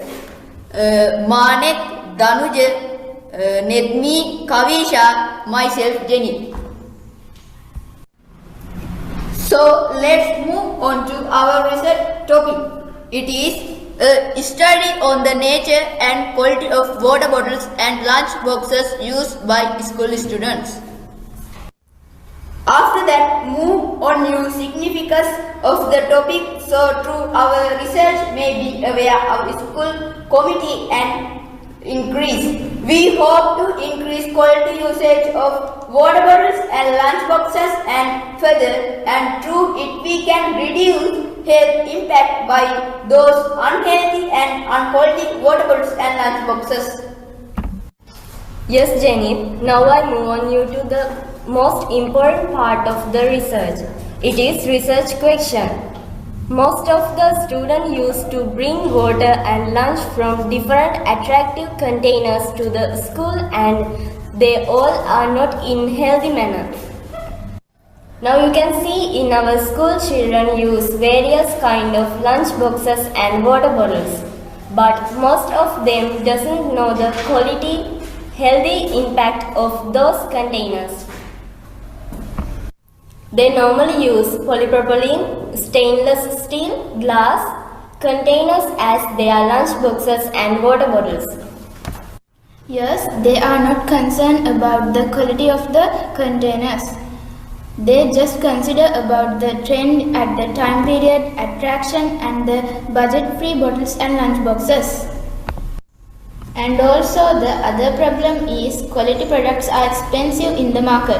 You can see many containers in the market, but all of the students can't buy those containers within this economy. Various kind of bottles and lunch boxes are used by the children. They all are not in a good manner. Then we have identified most of the researchers have revealed many health problems to those unquality products. Most of the students use plastic categories. This is safe and unsafe categories of plastic. I will see you in this slide. Temperature, time and food composition may be infect water quality and the food quality. And also there is a severe health impact for these containers, as you can see: endocrine description, allergic reaction, carcinogenicity also may be added by the unquality bottles and lunch boxes. The problem is the students are not concerned about the quality of the containers. Now I am going to explain you two objectives for our research. Objectives are to study the quality of the bottles and lunch boxes, to study the reason for not using standard lunch boxes and bottles, to investigate on awareness on the standards. To study where they use the bottles and boxes. To observe how long they are using these containers. This slide shows research method of our research. We get as the sample randomly select student in grade 6 to 30 and sample size will be 200. We can complete research through this sample within 1 year. We have planned the data collection by questionnaires, literature, observation, research articles. You can see in the slide what are the major things we are going to evaluate. What is the PET number of your bottle or box? How often do you clean your bottle? Do you aware about the company or brand of your container? How long do you use the bottle? And also here I am going to explain the feasibility and potential. In this case, this research is doing in our school, so we can collect the data easily. So this is the end of our presentation. Thank you all for joining with us. පරීක්ෂණය කරන එකේ මාතෘකාව හොඳයි. පොඩි දෙයක් කියන්න ඕනේ දැන් අර හොඳයි අර අනිත් එක මේ ඉස්කෝලේම මේ බොන ප්ලාස්ටික් මම හිතනවා ඒ ක්ලාස් එකේම පින්තූරද ගත්තේ එහෙම නැත්නම් පිට පින්තූර ටිකක්ද? අපි ක්ලාස් එකේම පින්තූර තමයි ගත්තේ. ඒක හොඳයි. ඒක හොඳයි මොකද නැත්නම් ගොඩක් ලාලා ඉන්ටර්නෙට් එකේ පින්තූර දාගෙන එකක් නම් තිබ්බ ආටිෆිෂල් AI දා එකක් වගේ හරි මේ ඒක හොඳයි අනිත් පොඩි දෙයක් දැන් අහලා තියෙනවද ෆුඩ් ග්‍රේඩ් ප්ලාස්ටික් කියන සිම්බල් එකක් තියෙනවා නෝ සර් අහලා නැහැ ඒක පොඩ්ඩක් බලන්න ඒකත් ඇතුල් කරන්න පුළුවන්ද කියලා මොකද කරන මාතෘකාව හොඳයි මාතෘකාවෙන් ඇත්තටම මේ දැන් ළමයින් අවුලන් ඔක්කොටම ප්‍රයෝජනයක් වෙන්න නම් ඒ දැනගත්තදී හරිම අපි මේක පාවිච්චි කරන්න හොඳද හොඳ නැද්ද අපි මොකද්ද කරන්නේ කියලා අදහසක් එන්නත් ඕනේ ඒක අදහස දෙන්නත් ඕනේ ඒක නිසා ඔය දැන් ප්ලාස්ටික් වල වෙනම තියෙනවා සිම්බල් එකක් දැන් 1 2 3 4 5 6 7 වගේ තව එකක් තියෙනවා මේක කෑම තැන්පත් කිරීම සඳහා සුදුසුයි කියලා ඒක පොඩ්ඩක් ඒ මාක් එකත් පොඩ්ඩක් බලලා ඔය අහන ප්‍රශ්න ටිකක් අහනවනේ ඔව් සර් සර්වേ එකක් කරනවා කියලා තිබ්බනේ ඒකට ඒකත් ඇතුල් කරලා බලන්න ඒකට දැනුවත්ද කියලා. ඒ ගමම බලන්න මාකට් එකට ගිහිල්ලා කඩේකට ගිහිල්ලා ඔය විකුණන්න තියෙන තැන්වල පින්තූර පෙන්නපුවා කීයක මේ ෆුඩ් ග්‍රේඩ් ප්ලාස්ටික් සිම්බල් එක තියෙනවද කියලා. ඇත්තටම වැඩේ තියෙන්නේ දැන් අපි ගන්නකොට අපිට කරන්න දෙයක් නැහැ අපිට වාදනයක් ඕනේ අපි ඒක ගන්න ඔය වෙලාවට. ඒකේ ගොඩක් ලොකු ගන්නක වෙනසක් වෙන්නේ නැහැ. කැමරට සුදුසු ප්ලාස්ටික් එක ඔතන තියෙනවා කියන එක. ඒක ඇත්තටම වෙලා තියෙන්නේ අපි අද විකුණන්න උනන්දුවක් නැතිකම නිසා තමයි ප්‍රශ්න වෙලා තියෙන්නේ. ඒක නිසා කඩේට ගිහිල්ලත් ඒ සිම්බල් එක තියෙනවද කියලා බලන්න විකුණන්න තියෙන ප්ලාස්ටික් වල. එතනින් නවත්තන්න පුළුවන් නම් ප්‍රශ්නේ ගොඩක් හැදෙනවා. මොකද ඉස්කෝලේට ගන්නවට වඩා ගන්න තැන හැදුවම පොඩ්ඩක් ඒකත් බලන්න පරිශ්‍රණයේ මේ මාතෘකාවේ කැලලක් හැටියට. පොඩ්ඩක් හොයලා බලන්න මොකද්ද ෆුඩ් ග්‍රේඩ් ප්ලාස්ටික් කියන එකේ සිම්බල් එක මොකද්ද කියලා. ඒ කියන්නේ ප්‍රතිචක්‍රීකරණය කරපු ප්ලාස්ටික් ගොඩක් දුරට නුසුදුසුයි. ලංකාවේ වගේ නම් අනිවාර්යයෙන්ම නුසුදුසුයි. ආපෞසරයක් කෑම ස්ටෝර් කරන එකට අනිවාර්යයෙන්ම කරන්න එපා. කියන එක ඒක තේරුම් කරලා බලන්න පොඩ්ඩක්. හා සර්. ඔයගොල්ලන්ගේ මොන හරි ප්‍රශ්න තියෙනවද අහලා දැනගන්න? නෑ සර්. හොඳට කරන්න 200 කියන එක ලිමිට් වෙන්න ඕනේ නැහැ. පුළුවන් තරම් එකතු කරගන්න. ප්‍රශ්න ටික වැඩි වුණාට කට්ටිය වැඩි වුණාට බෝතල් පින්තූර හොඳට ගන්න. හා සර්. පොතේ හැටියට 200ක් කරන්න ඕනේ එහෙම නැත්නම් 100ක් කරන්න ඕනේ කියන එක අවශ්‍ය නැහැ. පුළුවන් තරම් එකතු කරගන්න. ඒකට හොඳයි. ඔයගොල්ලන්ට ඒකට කට්ටියට ප්‍රයෝජනයක් වෙන දෙයක් දැනුවත් කරත හැකි මේ අනිත් අයව මේ හොඳ නෑ නේද කියලා. Thank you. We'll move to the next. Thank you sir.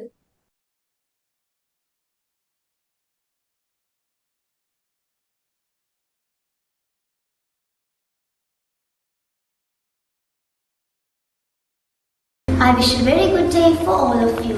So, we all know you are eagerly ready to know about our research. So, first of all, let me introduce who we are. We are the Urubandio National School Group 2 Research Team. This is our content. First, we are going to explain team introduction, research topic, significance of the research questions, and finally we are going to explain research method. Group members: Yasin, Varsha, Nelusha, Agasara, Shenon, and me myself, Rizuli.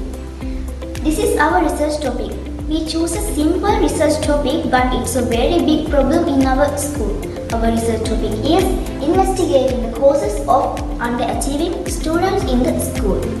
So, significance of the topic: identify the causes, then focus on the causes, and finally take appropriate solutions.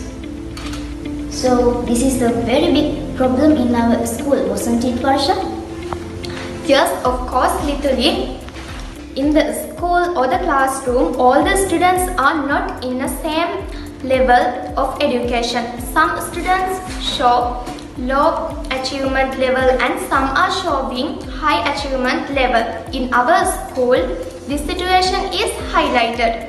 The level of students underachieving has increased to a considerable level.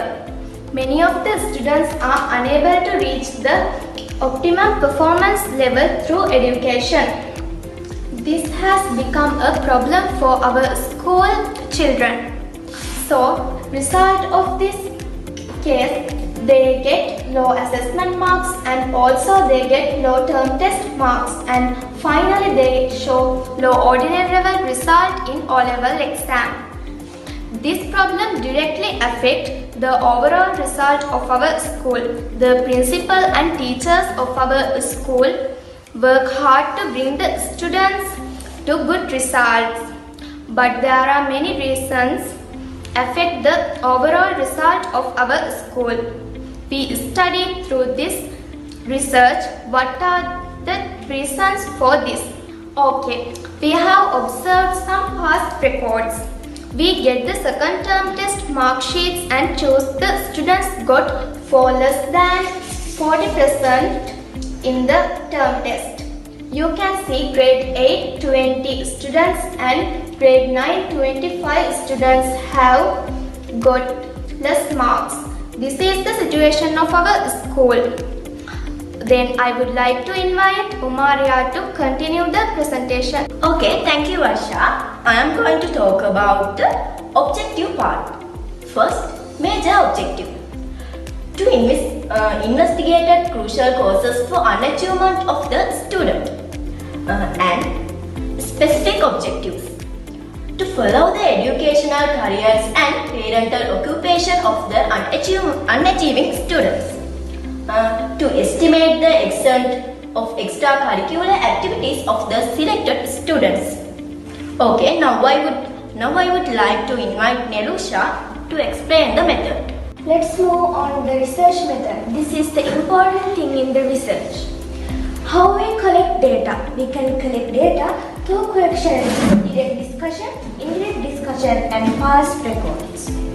Let's see sample section. We hope to get grade 8 and 9 students who are less than 40% in their third term test. As a sample, we hope to get 15 students.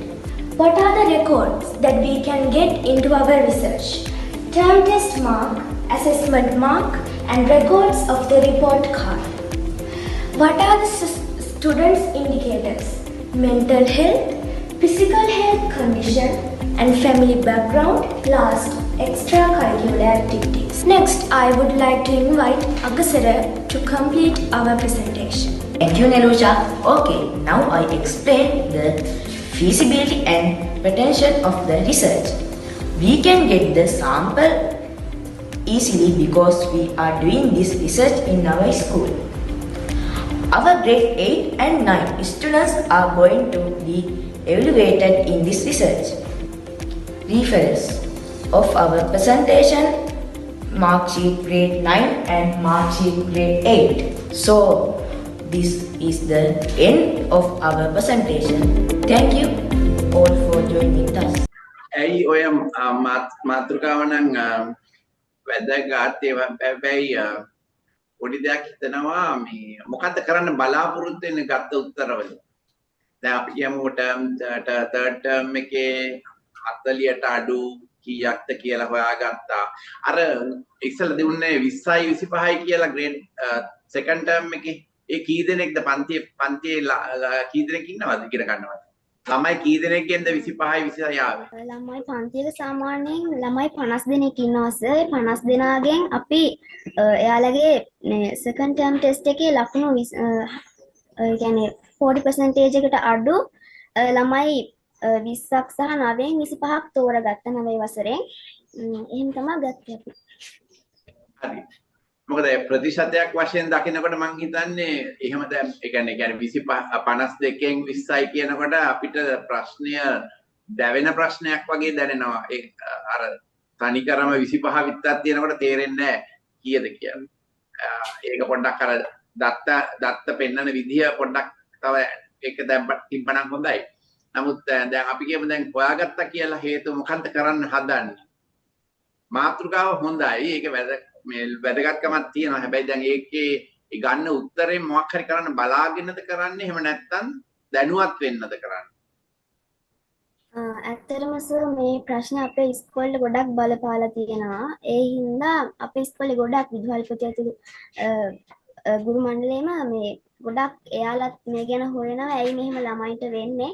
ඇයි මෙහෙම එයාලගේ ලකුණු අඩු වෙන්න හේතුව කියලා. ඉතින් අපිත් ඒක ගැන හේතු හොයන්න තමයි මේ රිසර්ච් එක මේ මාතෘකාව තෝරගත්තේ. පාසලේ පුස්තකාලය පාවිච්චි වෙනවද? ඔව් sir.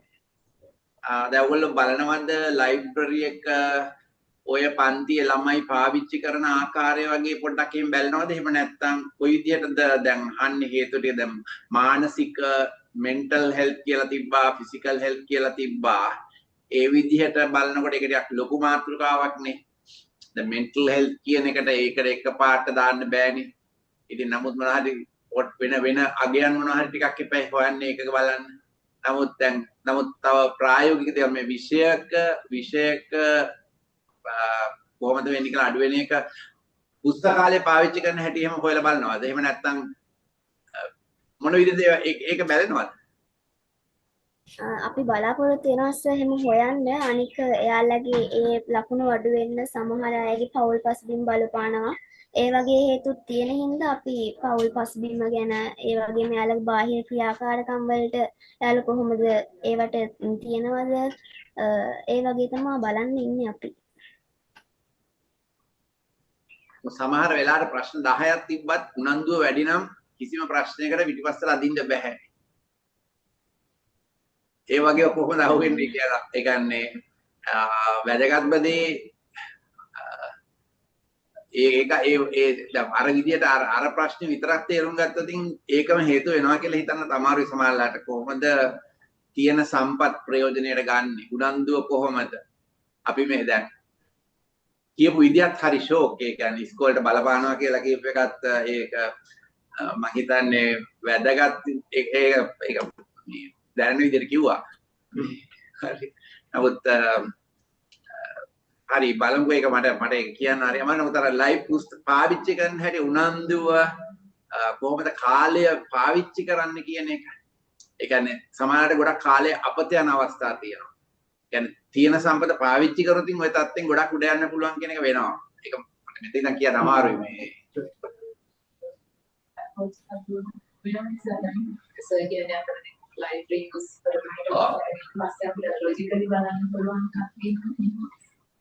The mental health, physical health, 2 parameters, 3-4 parameters ඔක ටික් කරගෙන ගියාට F එකට හේතු වෙනවා. මේ සර් කියන්න හදන්නේ ඔතන කියලා තිබුණේ මේ සමහර ඒවා mental health ඔය කියුපයට වඩා සමහරලාට දැන් එතන ඉස්කෝලයක් තියෙනවා ළමයි ඇවිල්ලා ඉගෙන ගන්නවා ළමයි ගෙදර ඉන්නවා ගෙදර ඉඳලා ඉස්කෝලේ ඇවිල්ලා ඉගෙන ගන්නවා.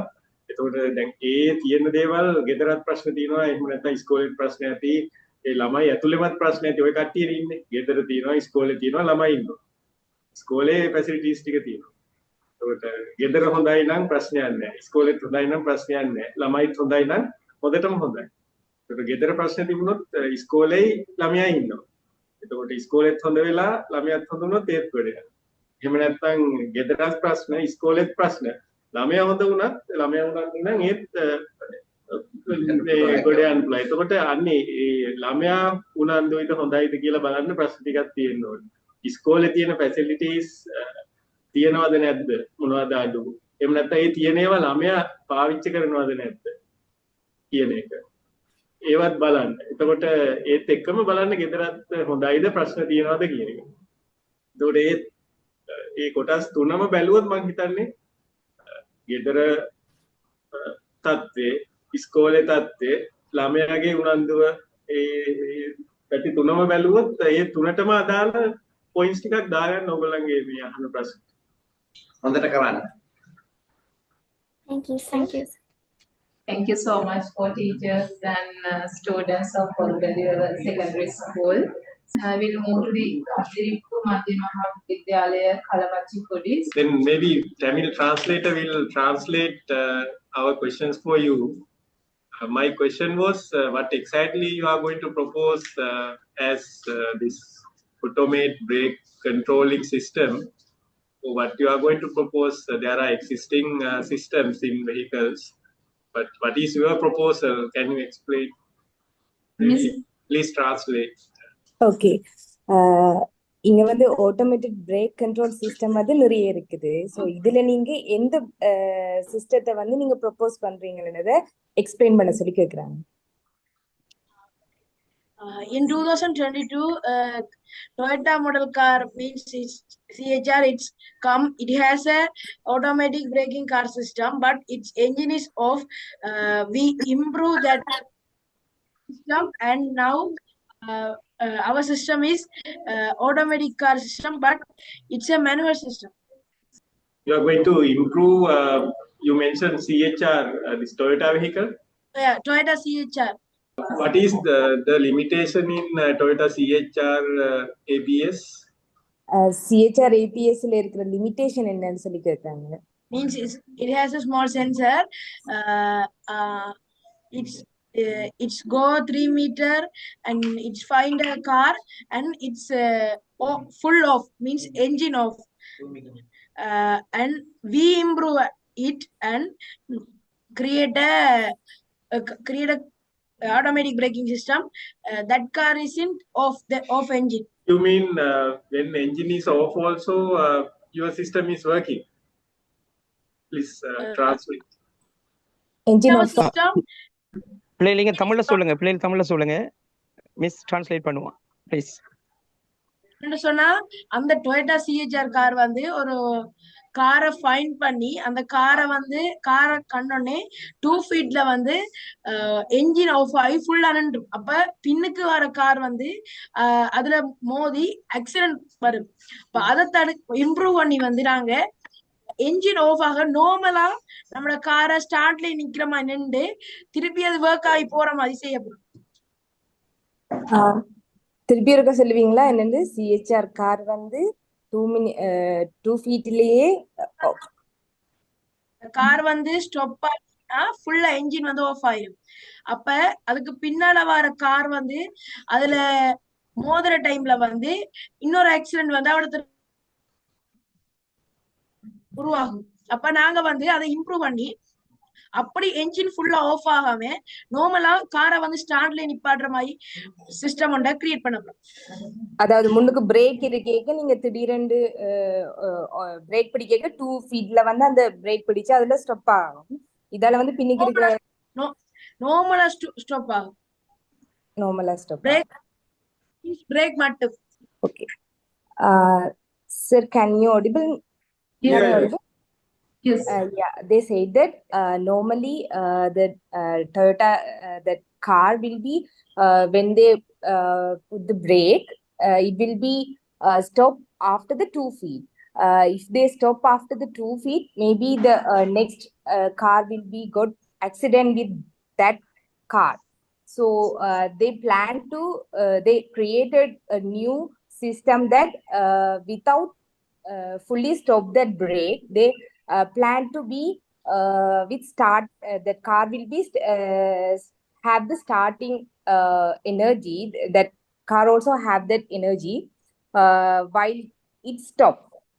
And then they created Okay, maybe based on the list of items, you may have created the model, simple toy vehicle with a sonar sensor to detect. Did you create a model of a vehicle? Are you going to create a model of a vehicle? நீங்க அப்படி ஒரு டொய்யை வச்சுக்கொண்டு அப்படி ஒரு மாடலை create பண்ணியிருக்கிறீங்களா இல்லாட்டி create பண்றதுக்கு plan பண்றீங்களா? Okay, okay. Yeah, now I can understand. Yeah, then you have to study, like, please translate after that, like, then to say the limitations of this current automatic stopping, like there is a limitations when you go slow, and sometimes they may not working, and sometimes there are limits in, maybe they are like user manual. These are the limits they are working. You can first study about those, like speed limits, distance limits, reaction times. But most of the modern vehicles, they are up to some realistic levels. Then number one, you have to study the existing limitations in detail. Maybe based on internet, if you search, you can find them. Yeah, okay. நீங்க ஃபர்ஸ்டா வந்து என்ன செய்யணும்னா இதுல இருக்கிற லிமிடேஷன்ஸை முதல் வந்து கூகுள்ல சர்ச் பண்ணியோ நீங்க இன்டர்நெட்டை யூஸ் பண்ணி ஃபர்ஸ்டா லிமிடேஷன் என்னன்றதை நீங்க தெரிஞ்சு கொள்ளணும். அதாவது அதுல நிறைய லிமிட்ஸ் இருக்கு, ஸ்பீட் லிமிட் இருக்குது, டிஸ்டன்ஸ் லிமிட் இருக்குது. இந்த லிமிட்ஸை வந்து என்னன்றதை முதல்ல நீங்க ஸ்டடி பண்ணணும். Okay. Then second, then you can propose some aspects of what you are trying to say, that some that limitation you are going to solve. That is fine. Sir, excuse me, can you come again, please? Yeah, then you are trying to rectify some of the existing limitations. It is okay. நீங்க இப்ப இருக்கிற லிமிடேஷன்ஸை வந்து identify பண்ணி அதை use பண்றது okay. So can then like what you are trying to develop is like typical toy grade robot with sensor. Then those are like having more delays or more limitations than this industry level or actual vehicle level. Therefore, what you can do is try to like say, based on your one, you may not be able to compare, but you can have different way of sensing or different angles of installing sensors or number of sensors. Likewise, try to change or improve and say that your model, you can select some example scenarios. If there are vehicles in front, just left or right, few scenarios, try to explain that will work compared to the limitations identified in existing vehicles. That's what you can do. ஒரிஜினலா இப்ப இருக்கிற வெஹிக்கிளோட ஒப்படைக்க நீங்க வந்து டொய்ஸை வச்சு செய்யறீங்க. அப்ப இதுல வந்து டிஃபரன்ஸ் கட்டாயம் இருக்கும். டைரக்டா நீங்க வெஹிக்கிளோட ஒப்படைக்க இது வந்து சில நேரம் டிலேயா இருக்கலாம், இல்லாட்டி இந்த ஸ்பீட் வித்தியாசமா இருக்கலாம். ஸோ நீங்க வந்து என்ன செய்யுங்க, பெட்டர்ண்டா ஃபர்ஸ்ட் இருக்கிற இப்ப இருக்கிற சிஸ்டத்தை வச்சுக்கொண்டு நீங்க உங்களோட இந்த டொய்யில இருக்கிற இதை வந்து நீங்க இப்போ ஆக்சுவலா இருக்கிற வெஹிக்கிளுக்கு கிட்டத்தட்ட மச் பண்ற மாதிரி சில எக்ஸாம்பிள் சென்சர்ஸை யூஸ் பண்ணி உங்களோட மாடலை வந்து டெவலப் பண்ண. Okay. Yeah. Thank you. So we'll move to the next presentation. We are from Matrapu MMB National School, Kalavanjigudi in Bettikala district. Our team members are Avishak, Pavashak, Abhinav, Ashwin. The first one is research topic. Cost-effective house security alarm to minimize the theft incident. The need for home security alarm systems nowadays is a serious demand. As the number of crimes are increasing every day, there has to be something that will keep us safe. We are all know the high security system present in the market, but they are not easily available to everyone. Therefore, our team intends to provide a solution by constructing a cost-efficient electronic system that has the capability of sensing the motion of the intruders and setting of the alarm.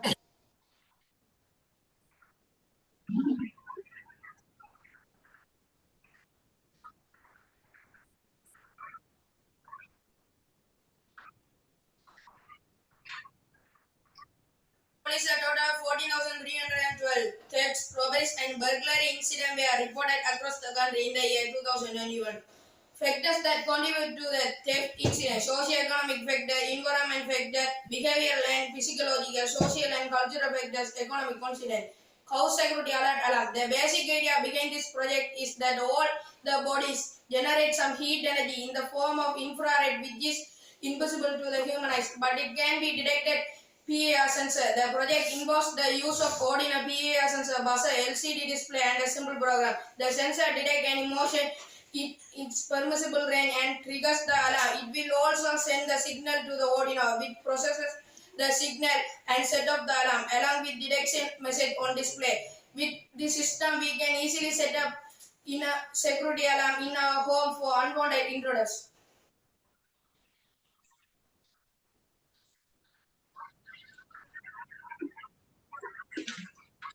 Advantages and disadvantages in this alarm. Advantages. First one, the given system is handy and portable and thus can be easily carried from one place to another. Second one, the circuit is not that complicated and thus can be easily troubleshoot. Third one, the given system sets off a powerful buzzer and it is effective as any other alarm system available in the market. Next, disadvantages. The given alarm system determines the presence of the intruder only and does not determine how many persons are in the actually. The alarm activates only when the person cuts through the line of the PAR sensor. What is the PAR sensor in the automatic alert alarm system? PAR sensors detect the infrared radiation emitted by objects, which is not visible to the human eye. When a person walks past the PAR sensor, it detects a change in infrared energy and sensor signal.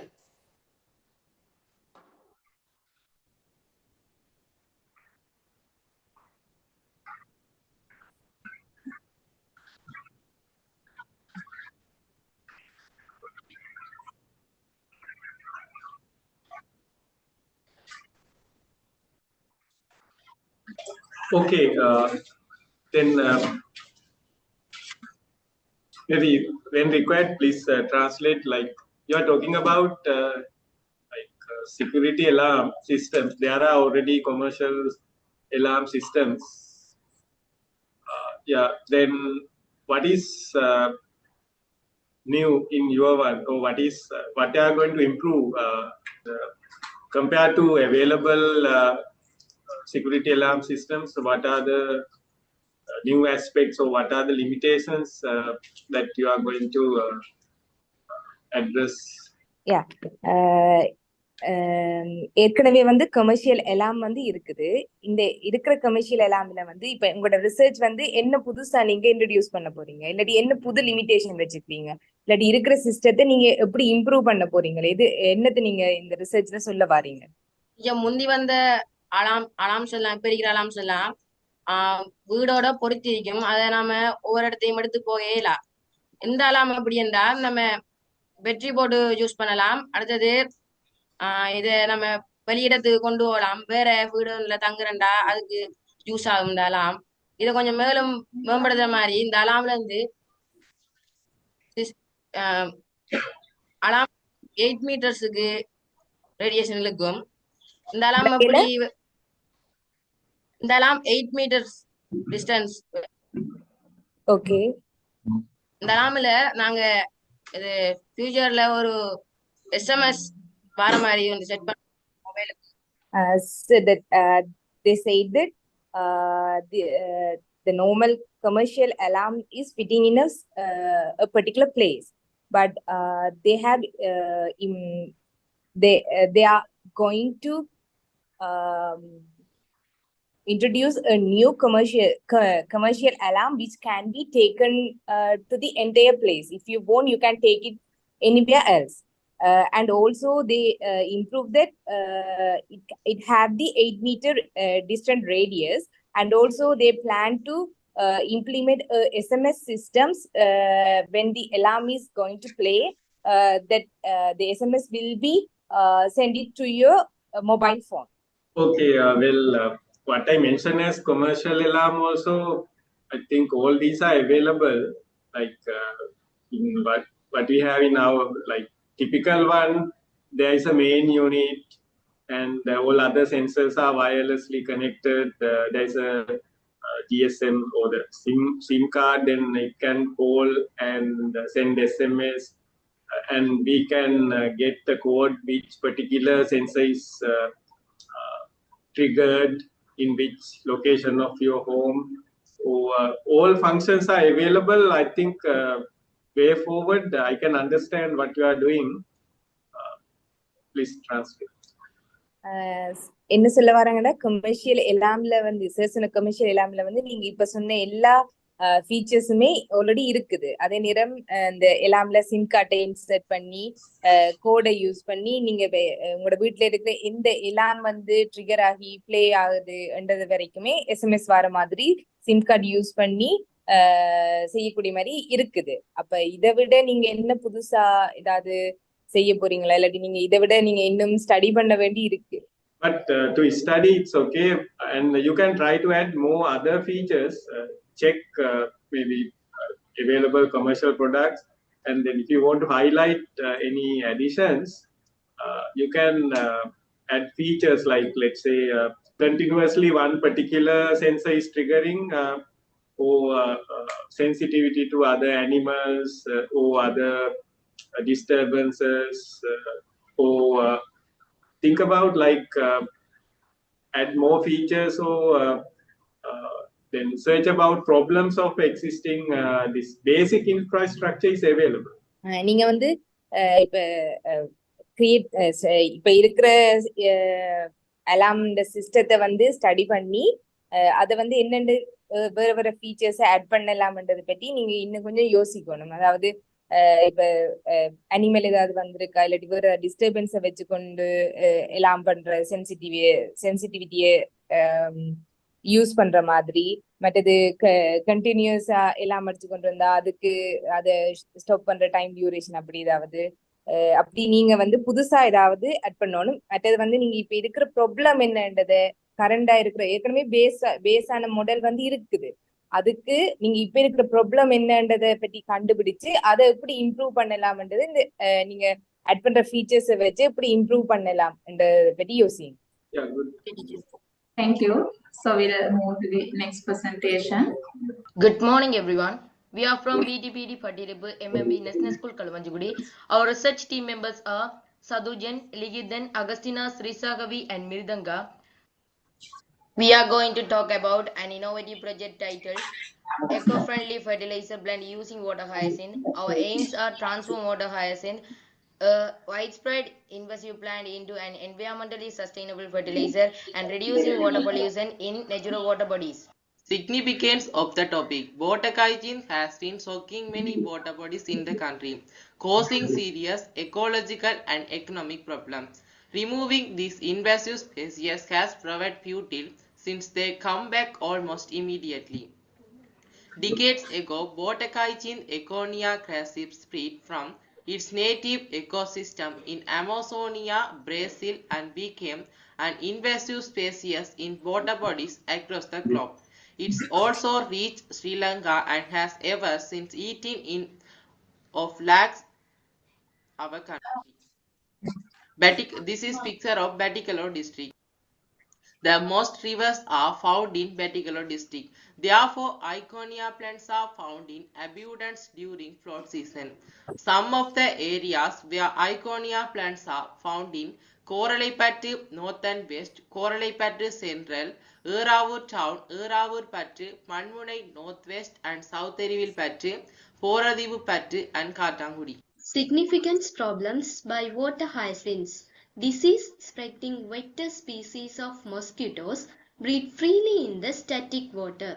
The decomposition of the dead plants results in an obnoxious smell, decreases the clarity of water, and depletes the dissolved oxygen content of the water, making it unsuitable for human use. Local fishermen have found it impossible to cast their nets into water covered with dense mats of these weeds. When the water bodies are choked with water hyacinths, it could adversely impact on the aesthetics, biodiversity, and in turn tourism revenue. According to literature survey, estimates show that more than 1,000 hectares of water bodies are infested with aquatic weeds. Their mat-forming nature severely impacts biodiversity by preventing the entry of sunlight and oxygen to the bottom water. Also, their growth prevents the natural flow of water in irrigation channels. Hindrance of water transport, blockage of canals, damage the agriculture lands during flooding season. In Sri Lanka, there are no studies so far about this plant. Therefore, our team realized that trying to find economic use so that this problem plant become a resource for income generation. Research questions. The physical properties of water hyacinth plant. The leaves are broad, thin, glossy and ovate and float above the water surface. They have long, spongy and bulbous towns. The feathery, freely hanging roots are purple black. It is one of the most productive plants on the earth and is considered the world's most aquatic plant.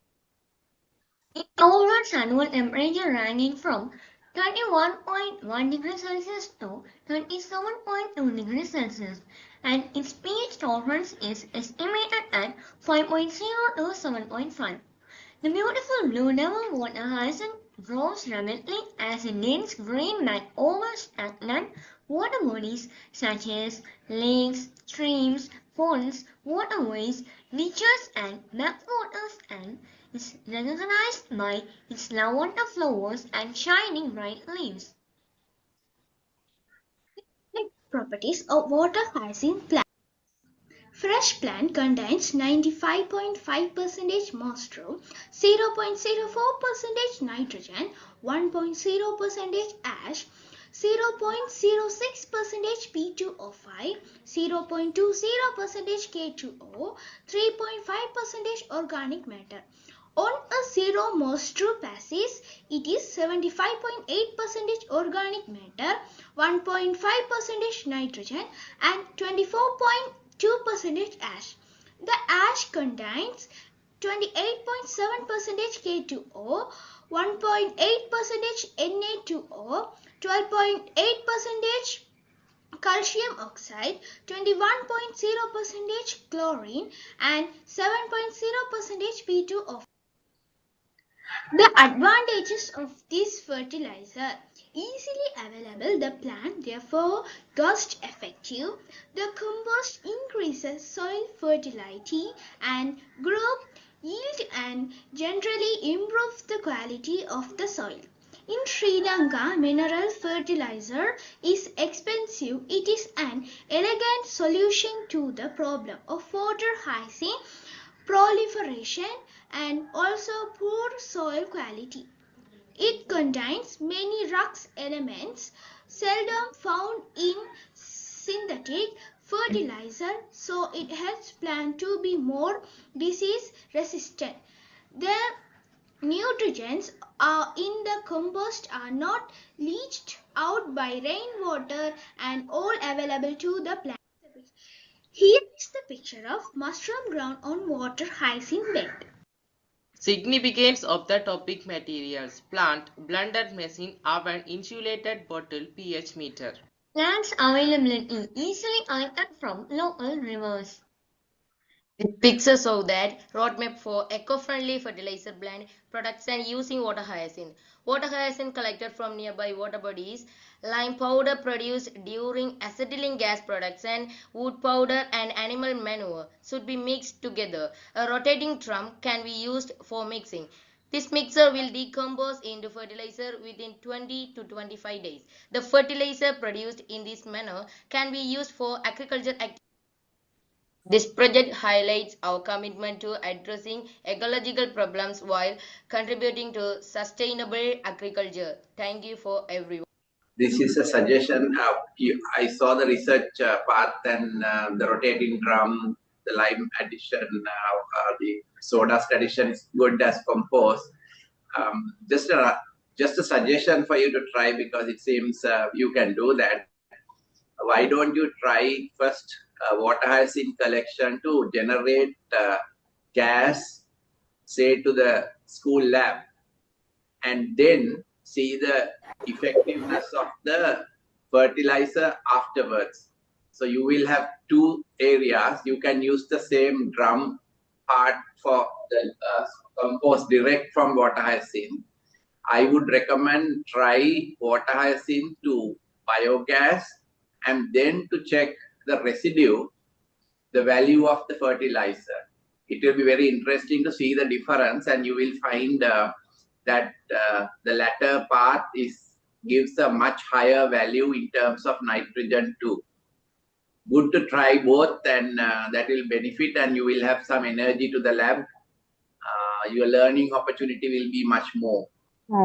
Please, sir suggestion வந்து உங்களோட full இதையும் sir வந்து ப்ரெசன்டேஷனை go through பண்ணியிருக்கிறார். அதுல உங்க suggestion வந்து என்னன்னா, நீங்க ஃபர்ஸ்டா வந்து இதை வந்து உங்களோட லேப்புக்கு யூஸ் பண்ணிட்டு அதுக்கு அதோட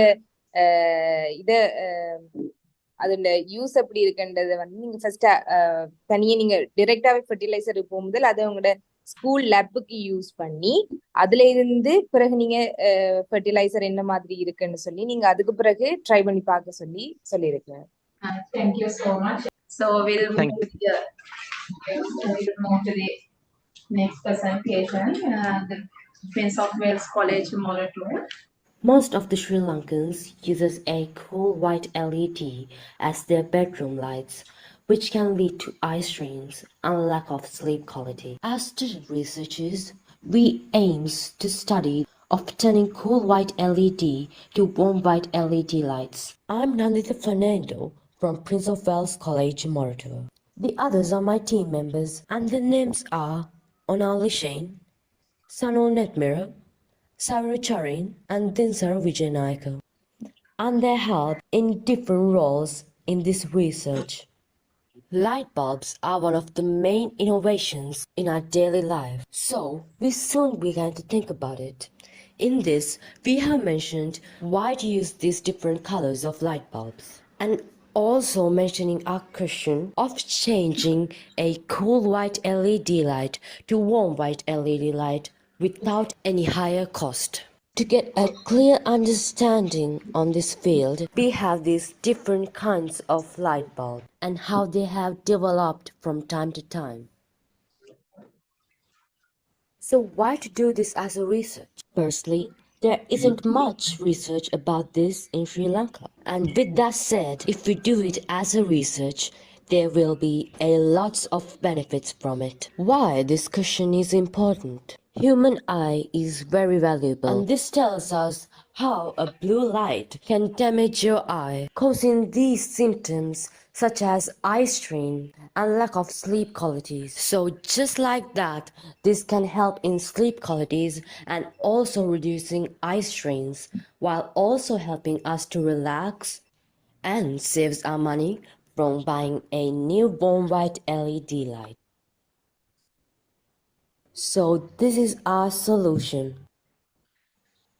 First, you have to take off the plastic cap out of that LED bulb.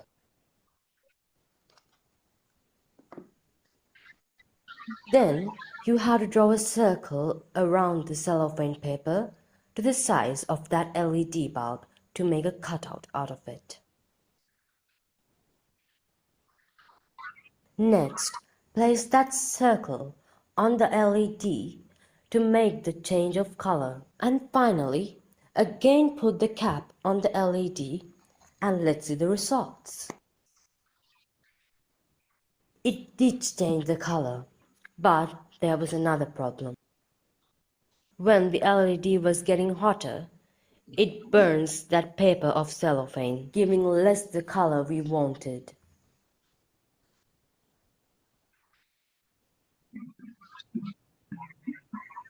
Our first design failed, but the second design worked. So we paint the cap with yellow-like colors and The result was good and fine. So we wanted to get it a little bit warmer. So we painted with orange and it gave what we just needed. So this is what it's like before putting the warm white bulb. Let's see how it goes.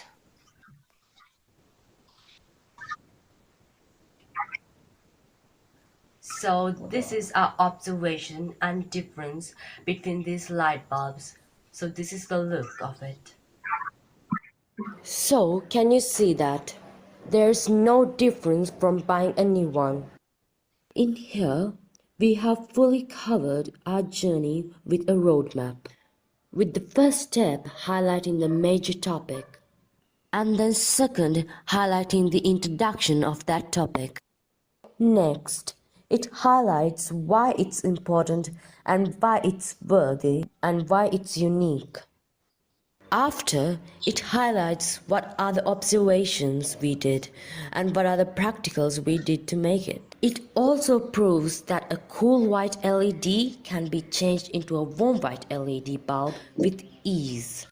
Finally, it shows us the difference between the before and after works. And that gives us a fully understanding that this research is a fully success. So, this is the end of our video. Thank you. Hope you had a great time watching. Yeah. What is your intention? Then normally we can buy these different types of bulbs. What made you to think about to change the existing the setup of white to warm?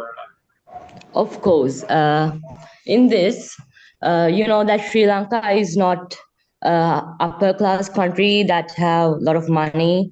Like most of the people can't buy new lights instead of what they have, or maybe think that a hotel has only placed cool white LEDs as their bedroom lights.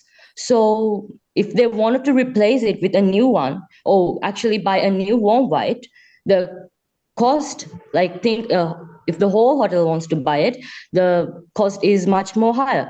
If you want to buy it only for your home to make it much more cozy, or to think the main purpose of the bedroom is to relax or to sleep. So if we want to sleep better, I think the best option is to change your light to a warm white. So instead of buying one, think that hotel, instead of buying a new lots of LEDs of warm white, if that they can change the same amount of lights into warm white due to their proposals, so they don't have to spend much money on that. So these actually can be done, and also we do have another whole level to prove that. So we're gonna find because that this 5-minute video is so short, so we're gonna find a hotel which needs that this change of lighting. So we're gonna ask them if we can do it for actually no cost, like the paint is not much. And also we're planning to do that. That's it. Yeah. In addition to that, maybe better you can have more study about this light output, properties of light output, how it will affect the behavior of the user, and depending on type of activity, what would be the best type of option. Likewise, you can what you did is great. You try to change and did the experiment. Then to have a sound background knowledge, you can study more about your comment. Then currently you consider only to relaxing warm white or the whatever the other option, and maybe you can think about different levels of combinations. Okay, but in market we can see only few options. But if you are doing an experiment, you can try many more other different types, different colors. Of course. Is there any way to improve this for a much better thing? like this is just about changing the warm white into a cool white. So if we can use this for the cost efficient, the cost saving of Sri Lanka, and is there a better way that we can do this to make this much more a better one, like the research? Okay, first time we get a question. Yeah. That's a tough one.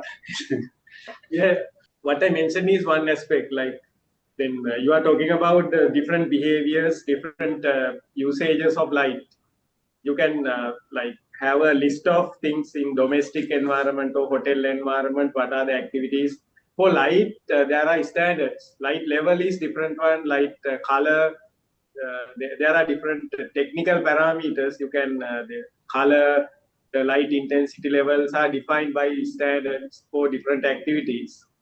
And you are talking about the particular color or the other properties that affect the behavior. Then you can consider all these aspects, and when you try to convert the existing lights, you can use different densities of coating, different colors of coating. You can change the type of the paint to achieve all these. There are a bit of, but as you started, there are a lot more you can do in experimental basis. By changing your process, I think you can even it may be a separate business. Like if you want to start, like then now only have a few options, but you can have many options. Maybe you can convert basic this cool white one to any of the other types of lamps, lights with different intensities, different color, by using different types of coating. It's like you can do a lot more. Yeah. Yes, so I would like to know that if this is the level that you were expecting from us, or is this the right standard for us? So is this not the standard? I think you have not only done what was expected was the idea part today. What you expect to do, you have gone to the completion, and in the last slide you are closing the book and saying, look, this is what we have done, and you are showing everything, the before and after. So you have done it more than what was expected. But the point is, you can do more. That's what you asked the question, and I'm pretty sure. You see the LED light, this, I think the blue is a Nobel Prize winning work, right? Only one of the comments I have is, now you said cool white is not so cool, right? That's what you are showing for, like in a bedroom or some, that white light is not good. How did you get that idea? Now, well, on sleep research. Yes. Do you have any sleep? Yes. So we went through some Google Scholars, and also we try to detect, or maybe to search, what are the bad sides of LED, cool whites, in somewhere like a bedroom. Like it's good to use it in a study room that can higher your melatonin levels, that can help us to energy. So that doesn't work in a bedroom if you want to get a good sleep. So we just think that's good. Good to hear that melatonin and all that. But you are from Prince of Wales, so Moratuwa has a light laboratory in the Faculty of Architecture. Of course, in University of Moratuwa. Yeah, you can plan to walk in and check, because you can discuss, because the architects will look at your the input, and probably you get some. That is hopefully during the mentoring, you can get to the next level by coming here and doing that work a bit. Our next class is walking through labs. So therefore, so you should walk into Moratuwa and do that. Everybody else as well. Yes. Let's do some. I think you have surpassed the expectation today. Okay, thank you. Good to hear that. We worked so hard, everybody, and we wanted to make it much more better in the next levels. So good for you, good for the team. Do a little bit of the sleep research. Okay, thank you. Thank you. We'll move to the next person. My name is Shakis Suheva. I am from Team 2, Prince of Wales College, Mortuva. Our team comprises of 6 members. They are Shakya, Vimukti, Rogit, Kasun, Dinet and Anos. We all know there are a lot of animals live in lagoon area and human activities affect on those animals. We have selected Lunav Lagoon, which is close to our school, to do the research study how human activity impact on lagoon area. First of all, we will be visiting lagoon area to find out what are the animals living. We will take notes, pictures and videos of those animals to study their living. Then we will work to find out human activities in lagoon area as well as nearby town. There can be different human activities like fishing, transportation, activity related to tourism, carpentry, and we will be study and prioritize them. Based on collected details, we will be develop a list of human activities and effects of those activities on animal living in Lunav Lagoon area. Thank you. Good. Good that you have, okay, it's an environmental project. Have you heard from your parents or maybe even parents of the parents about the Lunav Lagoon early days? Why did you select Lunav Lagoon or what's the special reason? It's close by.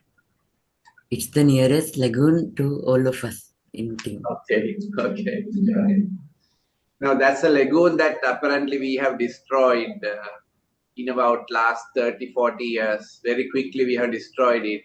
So it will be interesting if you can, while you are looking at the biodiversity and mapping those birds and things, maybe it will be a good learning if you can just ask from a little bit of the history, 20-30 years back, how that lagoon was and today the situation, and whether you can think about reversing that issue.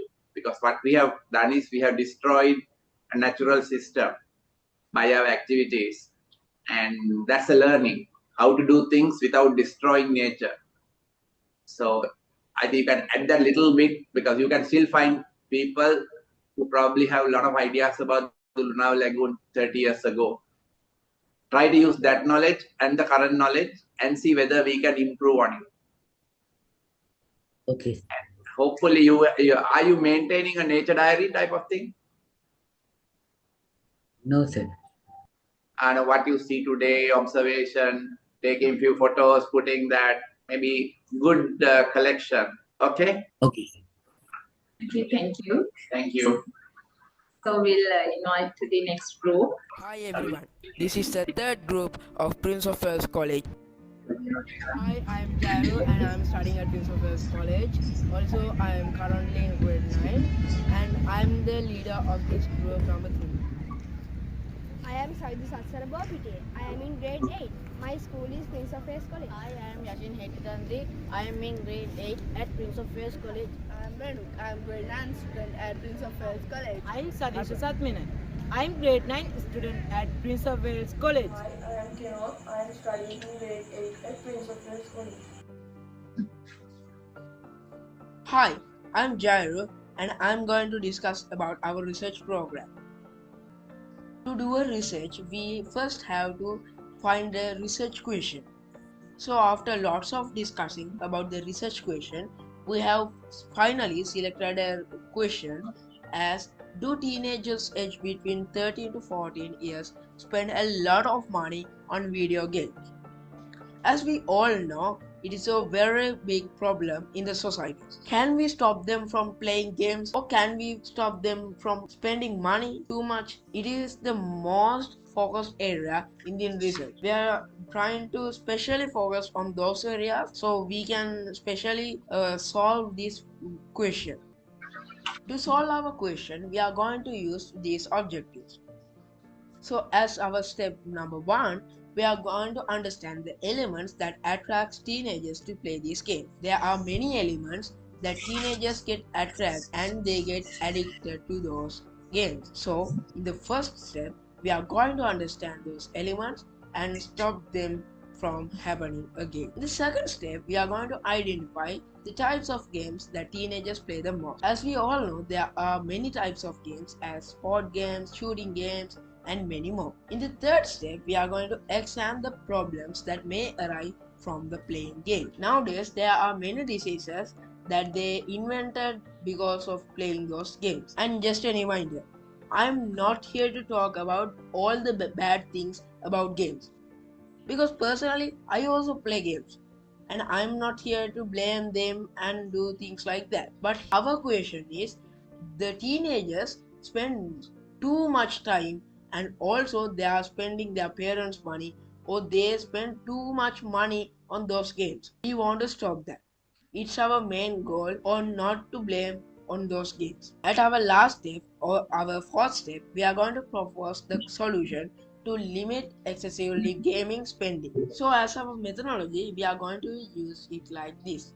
First, we will be selecting a random samples which includes students from grade 8 and grade 9 who are studying at Prince of Wales College. As it is our own school, it is way easier to reach for them. Afterwards, we will make a Google form to collect the required data and information from the above said sample and share it via WhatsApp. This information will mainly include the percentage of the students who are addicted to video games, what are the reasons for them to be addicted, and also, if it's possible, we are going to find what food they prefer instead of playing video games. We will analyze the collected data by using Excel to making charts, tables, and many more. So, as I told you, there are many problems that will arise, and there is many problems in the society that they came from video games. These got invented just because of playing too much video game, not playing a little bit. Like I said, it is a waste of the money of their parents. Some teenagers will steal their parents' credit card or debit card to get money out of them and spend them on those video games. And also, teenagers will face lots of health damage, as I mentioned here, like depression and poor concentration, eye strain, and many more. These health impacts are very serious and we have to stop them from happening. And the last thing is, some of them reach for suicide. They are going to get their own lives just because they got lost in their battle of a video game. With that being said, that's it for this presentation, and thank you. Goodbye. Okay, this is a very good and timely discussion on the topic. Actually, then some of these areas like the reasons and why they are moving into video games and addiction, maybe you can have some discussion with, there are specialized doctors handling or counselors, and have a discussion with like technical aspects of these behaviors, and what are the or lacking aspects from their home environment.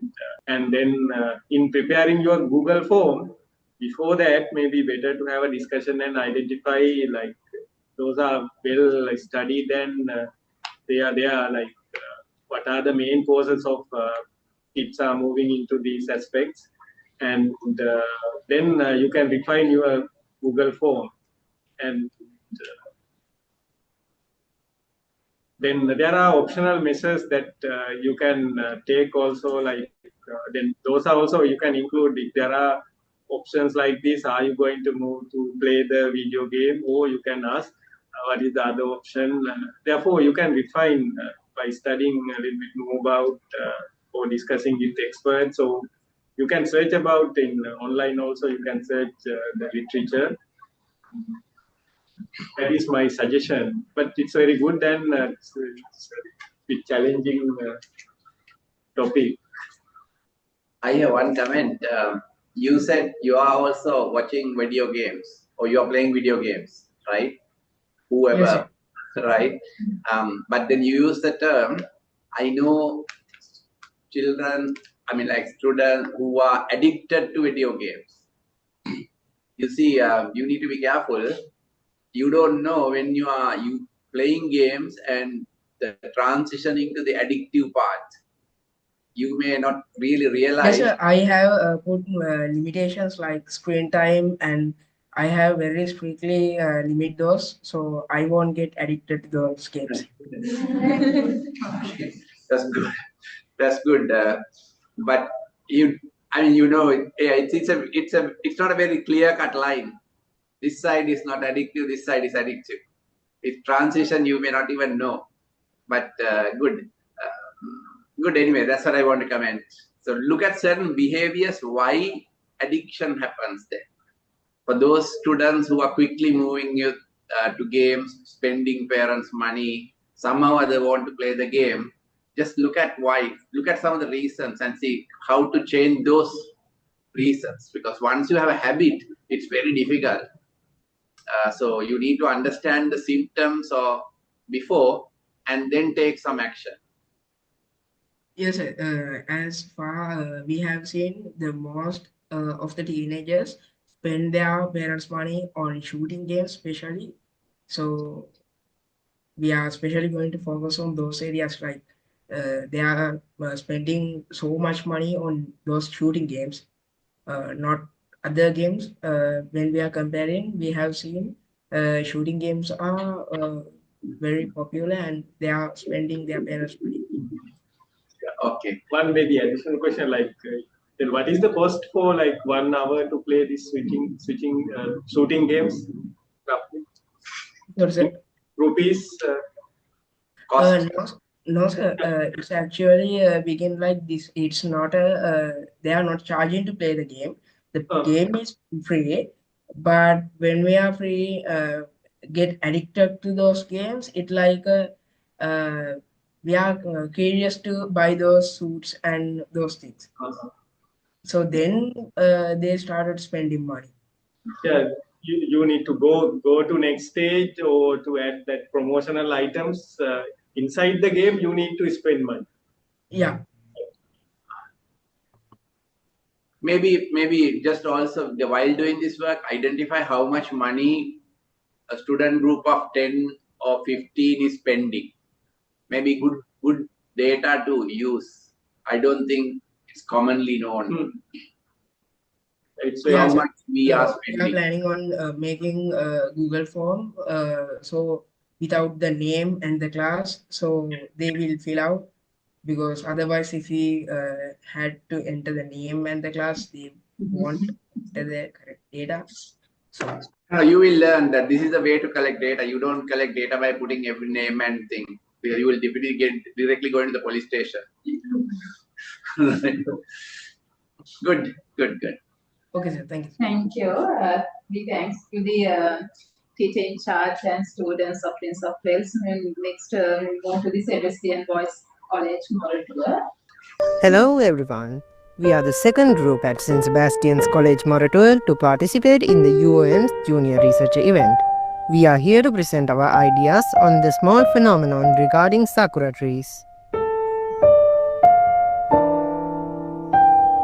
Our team members are me, Nathan Fernando, Ahasna Fernando, Divona Shanu, Harshen Gunaratna, Litum Sandruth, and Noshada Lakshan, who all helped to make this presentation come true.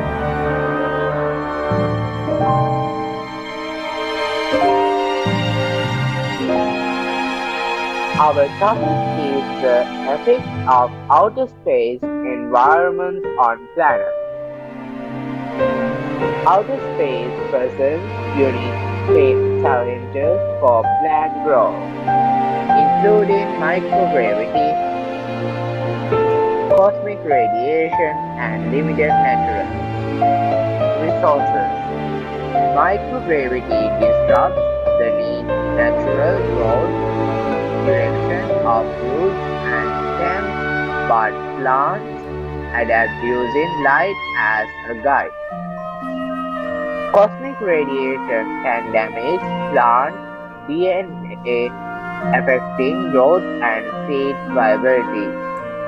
Water and nutrients don't flow naturally, requiring systems like hydroponics for distribution. Artificial lighting affects photosynthesis, but plants adapt to these conditions.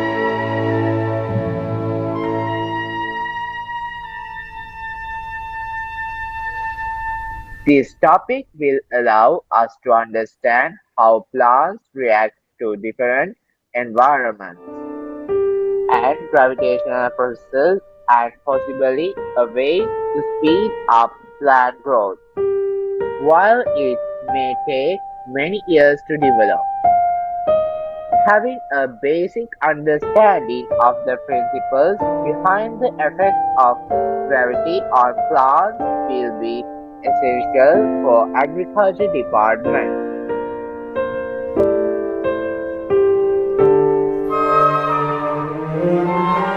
So our question is, why do sakura trees bloom earlier in space?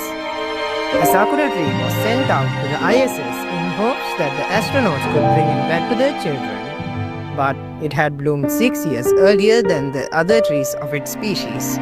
The flowers only had 5 petals instead of 6, and the cause for this is yet to be known. This question opens up the possibility of increased plant growth and understanding more about the inner workings of plants.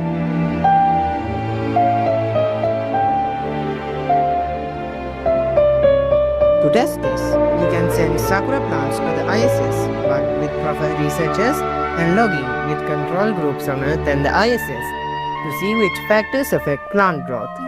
This methodology of testing is a tried and true method to learn the principles of any system, and we can use it in this case as well.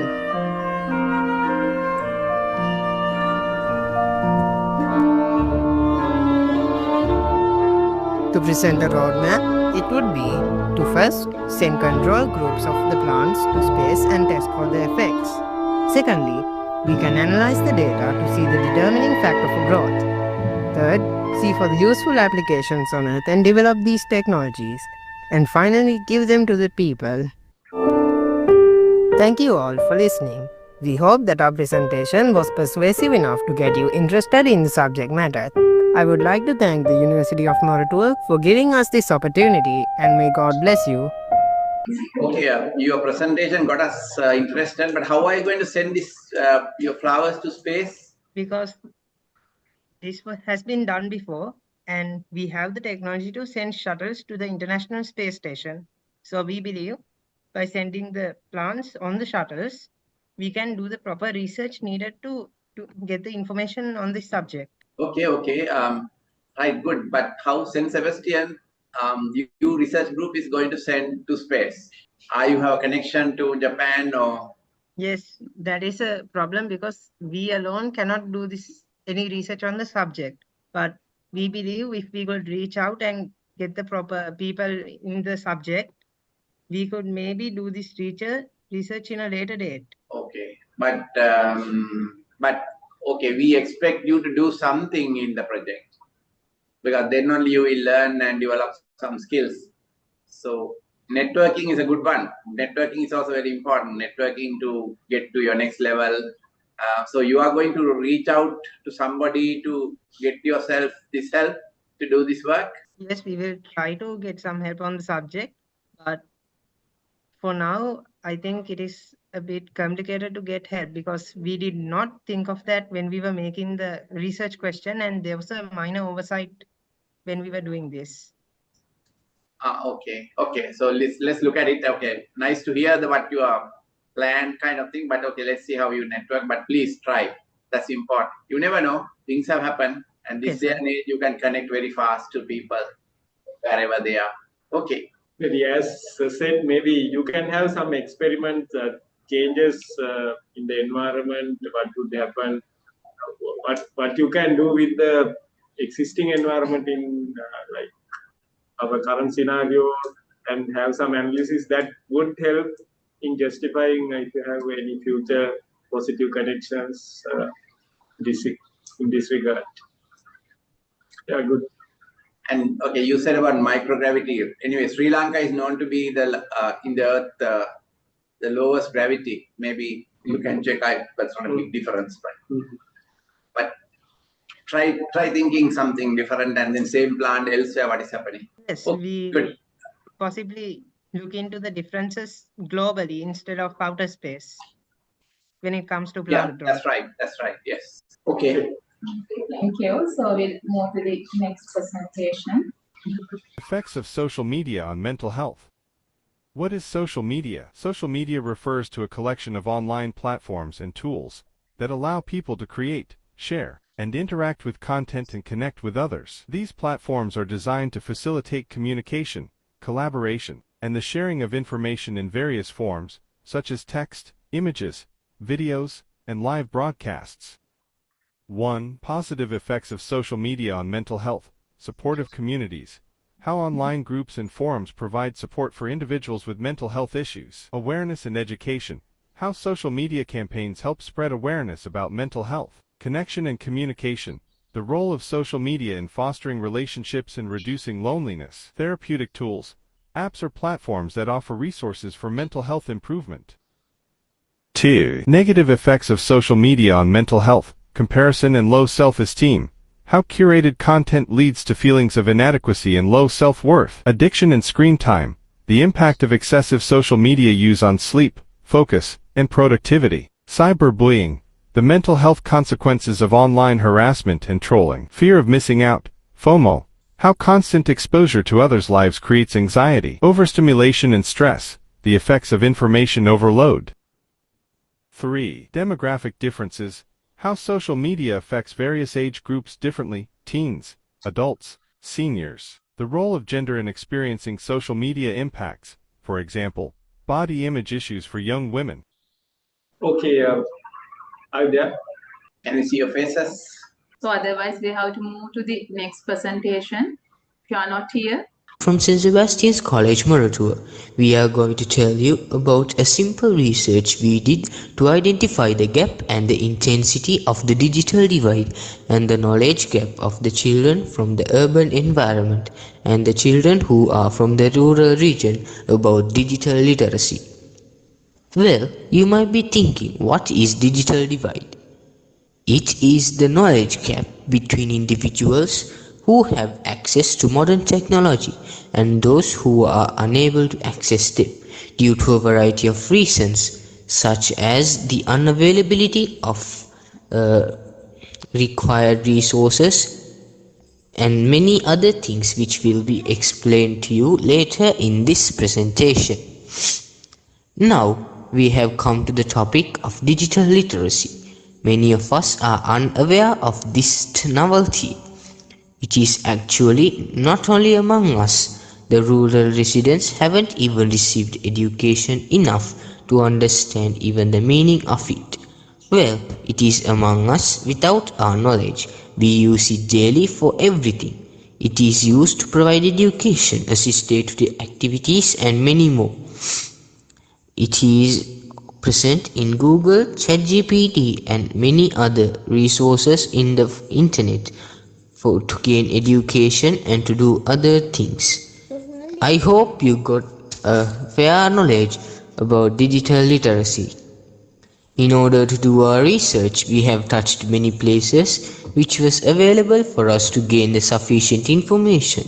As students of St. Sebastian's College, we took 30 students of St. Sebastian's College to represent children in the urban region and 30 students from Dalthara Primary School with less than 200 students to represent the rural region. And the results can be seen by you, which is on the slide. More than 50% of the urban children who learn in an urban environment was aware of the term and has a reasonable knowledge about it. And the children in the rural setup is even unaware of the term. But some people, which was surprisingly only 2, knew the meaning of it. The major reasons of this lack of knowledge in the rural region can be identified as the The inability of the people in the rural region to purchase any technical equipment, even a proper smartphone, because of the low income of the families and the as well. Another major reason is that most of the children from the rural region is engaging in businesses and other things with their parents, limiting the education access of the children. The major reason and problem even we faced is the lack of signal and other phone facilities in the region.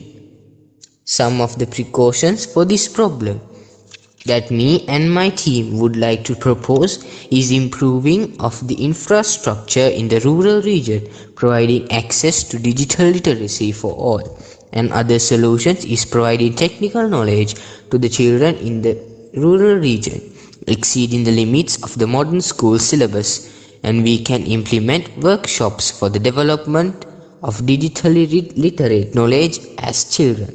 We are formed in a box of limits during these particular actions, and the government is an ideal option for us to access help in providing many knowledge to the rural region. The government could implement various systems allowing the rural children to access smartphones and other things related to digital literacy. As a conclusion, me and my team have understood that the development of digital knowledge in the rural region is an investment towards the future of a digitally prosperous and economically fertile as well as a sustainable future. And this type of knowledge development in a country like Sri Lanka, which is still developing, will affect positively towards the development of it, and it is our only hope to be a developed country. Thank you all for listening to our presentation. I hope you all have enjoyed it. This is a joint effort of me, Omet Nimtega, Saven Fernando, which created these beautiful slides, and Menuka Dimandit, Kemin Vikrama, Shevin, Vishmita, and Gairika Kirinda, who all joined forces with us to do this marvelous research, which we all enjoyed and gained a lot of experience through. Yes, students, are you here? Teacher in charge, Miss Nipuni, are you here? Okay, then maybe one guidance for you can pass to both groups. Maybe you can ask them to like creatively use the modern tools. Like you can use the modern tool and then we have to add something on top of that the students' work and what they are planning to do and they are thinking. Then we cannot totally depend on the modern tools, the online tools, but ask them to add some thinking on top of that and use it as a tool. That is one suggestion for both groups. Thank you. I will inform. Okay, thank you, teacher in charge and students of Sebastian Boys College, Molitor. Then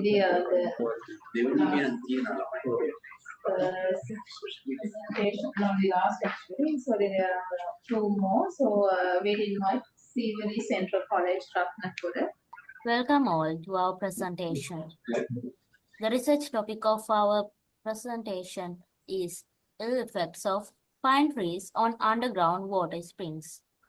First of all, I'd like to introduce my beloved members of the team and myself. I am Akla Gunaratna from grade 9F, Samuthu Kitsara from grade 9E, Chamithu Tikshana from grade 9C, Nesandu Ganegoda from grade 8F, and finally Jisumi Iresha from grade 9F. We can see why this topic is important and relevant. Normally, pine trees are grown in an environment consisting a large amount of water The nature of these trees is to absorb a large amount of water from the soil and the release through leaves. As a result, the activity of soil organisms get decreased and the surface soil get thickened, and the absorption of rainwater to the underground water springs get reduced. Therefore, it is a threat to the other species and the biodiversity of that environment.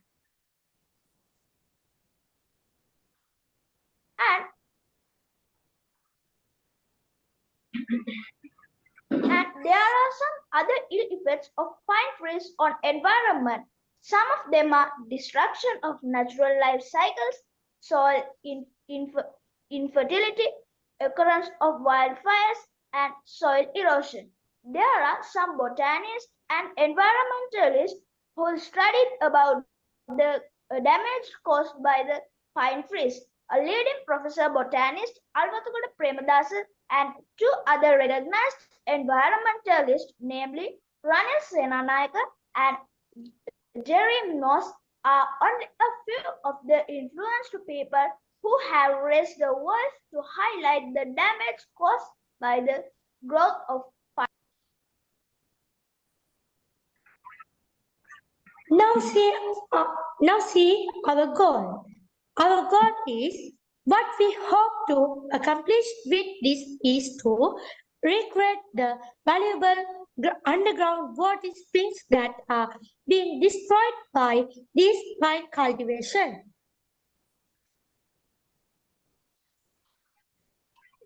Let us take a look at the relationship between our research question and the research topic. The biggest damage caused by the pine trees causing so much destruction is the drying up of groundwater sources. Due to this, the surrounding plants and biodiversity are also destroyed. People living in this vicinity also have to face shortage of water. This is the relevance between our research question and the research topic. Feasibility of the research. Our research is to cut down the pine trees that destroy the underground water sources and instead to plant water catchment trees native to our country such as Kumbuk Lavulu, which restores the destroyed underground water catchment areas. We are also hoping to produce biogas from the leaves of pine trees and to sell the stumps of trees we cut down to a company that manufactures writing papers. When we take a look at the key steps of our research, we were going through 4 main steps, and they are as follows. Okay, we'll see the first step of our research. First of all, we look into the reasons that have affected the depletion of the groundwater catchment areas around the pine trees. Excessive absorption of groundwater by pine trees, reduced activity of surface soil organisms in soil around the pine trees. Due to the decrease in activity of soil organism, the soil layer around the pine tree is also subject to erosion. Therefore, the water from the rain is also prevented from being sucked into the spring. Second step. Testing soil samples and come to a conclusion. Next, we tested a soil sample from the area around the pine trees and Kumbuk, Lavulu and Mitri areas. Now we see the things we need to do this experiment.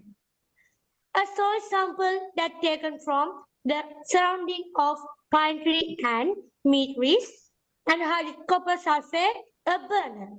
The method was adding anhydrous copper sulfate to the water vapors released from the soil samples, which was heated, and we were able to get some observations too.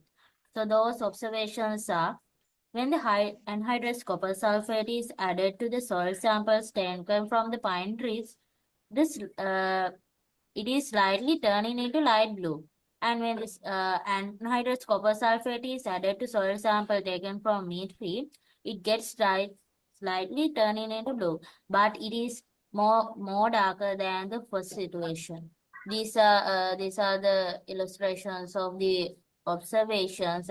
You can see that in the first instance, copper sulfate is more lighter, and in the second instance, the copper sulfate is darker in color. This is our conclusion. As there was a little amount of water around the pine trees, anhydrous copper sulfate turned into light blue, and also because there was a large amount of water around me tree, the anhydrous copper sulfate turned into darker blue color than the first instance. Therefore, it is clear that pine trees absorb a large amount of water. So these are some pictures taken during the research in the Kosangoda pine tree cultivation near to the Koroiti area. Third step. As we mentioned previously, we are hoping to sell the trunks of the pine trees we cut down to a company which manufactures writing papers and other paper products. From that, we will be able to protect the underground water springs without deforestation as well as to earn an additional income too. We'll see some notable paper manufacturers in Sri Lanka. Sappi Lanka Private Limited. Sappi is a global leading in the paper manufacturing industry. In Sri Lanka, Sappi Lanka produce writing and printing papers. They may source raw materials including pinus wood from local supply or plantation. Ceylon Paper Mills Private Limited, one of Sri Lankan prominent paper manufacturer. Ceylon Paper Mills produce a range of paper products, including writing and printing papers. They use locally sourced wood, which may include pinus. As our last step, planting water catchment trees endemic to our country. Through this process, we hope to plant endemic water catchment trees like Me, Laulu, Kumuk, and thereby rehabilitate the underground water catchment areas. Thus, it will protect the environment too. So this is the ending of our presentation, and thank you for all the organizing committee and the judge for organizing a such valuable opportunity for us, and have a nice day. Do you think these paper makers in paper factories in Sri Lanka uses from wood to paper, or they use recycled paper? They use these trees to manufacture this paper. You have checked with them, right? Have you checked? We asked from them, sir. Did you check with the company that they use actually wood to paper process or recycled paper to paper process? Okay, I think connection is the one. Just check on, you said about pine leaves being used for biogas and the rest of the wood for paper. Just check whether you can use the pine and get biodiesel. Maybe do a little bit of an experiment would you do, and you can run a vehicle at your school. Just check. That will be a good learning process. Okay, thank you so much. So we understand there are some network shows. So if you want to clarify something, we'll discuss later. Then I'll move to the next presentation. Hello everyone. Now I am going to introduce our team members and our research topic. Our school is Sivali Central College in Ratnapura, and we are in grade 8. Our team members are Siat Metmuna, Sadhu Hemanga, Terra Dulmina, Danta Tatsilu, Yumet Dansana, and I am Pumitu Pudasara. Then we are going to do research about threats to human crops by elephants. Hello everyone. Our research topic is threats to human crops by elephants.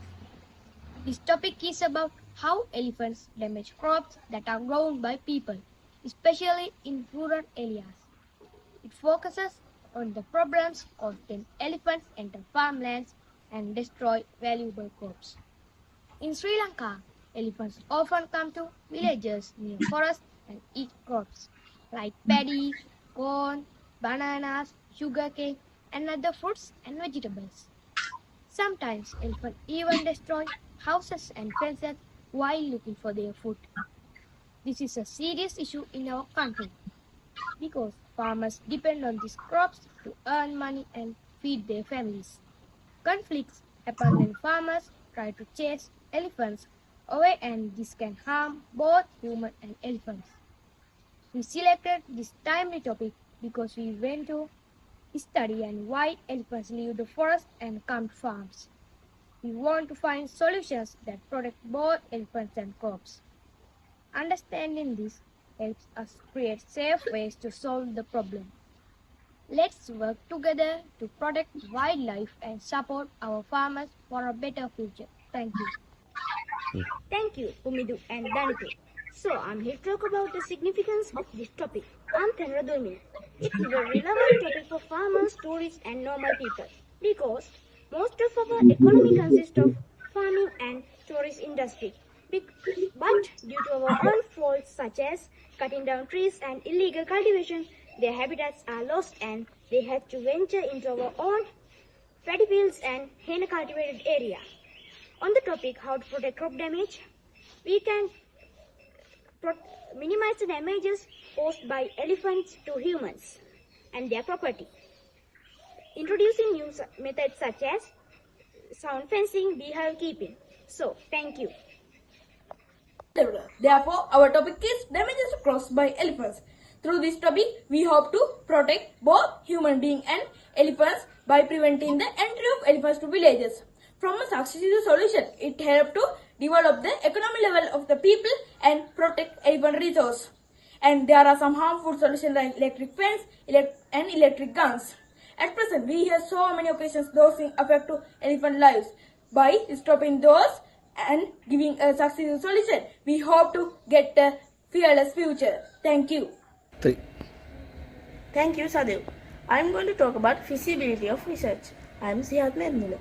Elephant crop production required logistic and practical consideration to guarantee that strategies are not only successful but a long-term solution. The following are useful strategies to keep crop protected by elephant. Electric fencing, creating buffer zones, nighttime protection, traditional methods, and etc. I am going to discuss about electric fencing. Cost. Building an electric fence may be expensive initially, but it is a long-term solution. Power source. Electric fences need reliable power source. Effectiveness. It needs regular upkeep because sometimes elephant can break through if the voltage is too low. Therefore, it is crucial to make sure there is enough voltage. However, elephant is in dangerous of electric fences because high voltage can damage their leg and tissues. How electric fence work? Electric fence work when any animal that came into touch with it receive a high voltage shock that serve as unpleasant. Thank you. Hi, I'm Yun Damsara. Now I'm going to introduce our case step. The topic is threat to human by elephant. Summary. In this project, we mainly talk about threat to human by elephant. This topic is mainly divided into two parts. They are threat to human by elephants and our main objective. It means our key step. First, threat to human by elephants. In ancient time, damages caused by elephants are less than the present time because ancient people protect their habitat and protect environment too. But nowadays, the damages caused by elephants are gradually increased because present people may destroy the environment and because of that they lost their habitat and the food too. Then they came to the area that the humans are lived and eat their crops. Then the elephants become threat to humans. Now I'm going to introduce our second topic. It means our main objective. It means our key step. Our main objective is finding innovation by the help of traditional and modern methods. By the help of these methods, we can construct new ways that do not harmful for elephants and hurtless for humans. Then we can complete our objective by the usage of magazines, books, posters, and we can promote our new innovation and we can inform the society. Then we can minimize this situation. Thank you. Okay, you talk about human-elephant conflict. What are your plans or experiments, procedures? How you are going to tackle? What is your suggestion for this human-elephant conflict? So we suggest that we can take new natural inventions from other countries such as Africa. They protect their crops by elephants using buffer zones like planting cactus and beehives. Okay, you are also proposing that. Okay. Yes, sir. Yeah, it's good. Like there are many people trying to discuss about this and work on. And do you have any? Yeah, you can go ahead and check the possible solutions. Yeah, good. Thank you, sir. Okay, thank you so much, dear teachers and students. Then, firstly, I would like to thank our panel members, stream panel members. Thank you so much for your time and guidance and direction and all things. So, this is very important for our student researchers for their journey. Then, dear students and teachers, so we completed our second task. Then thank you so much for your contribution.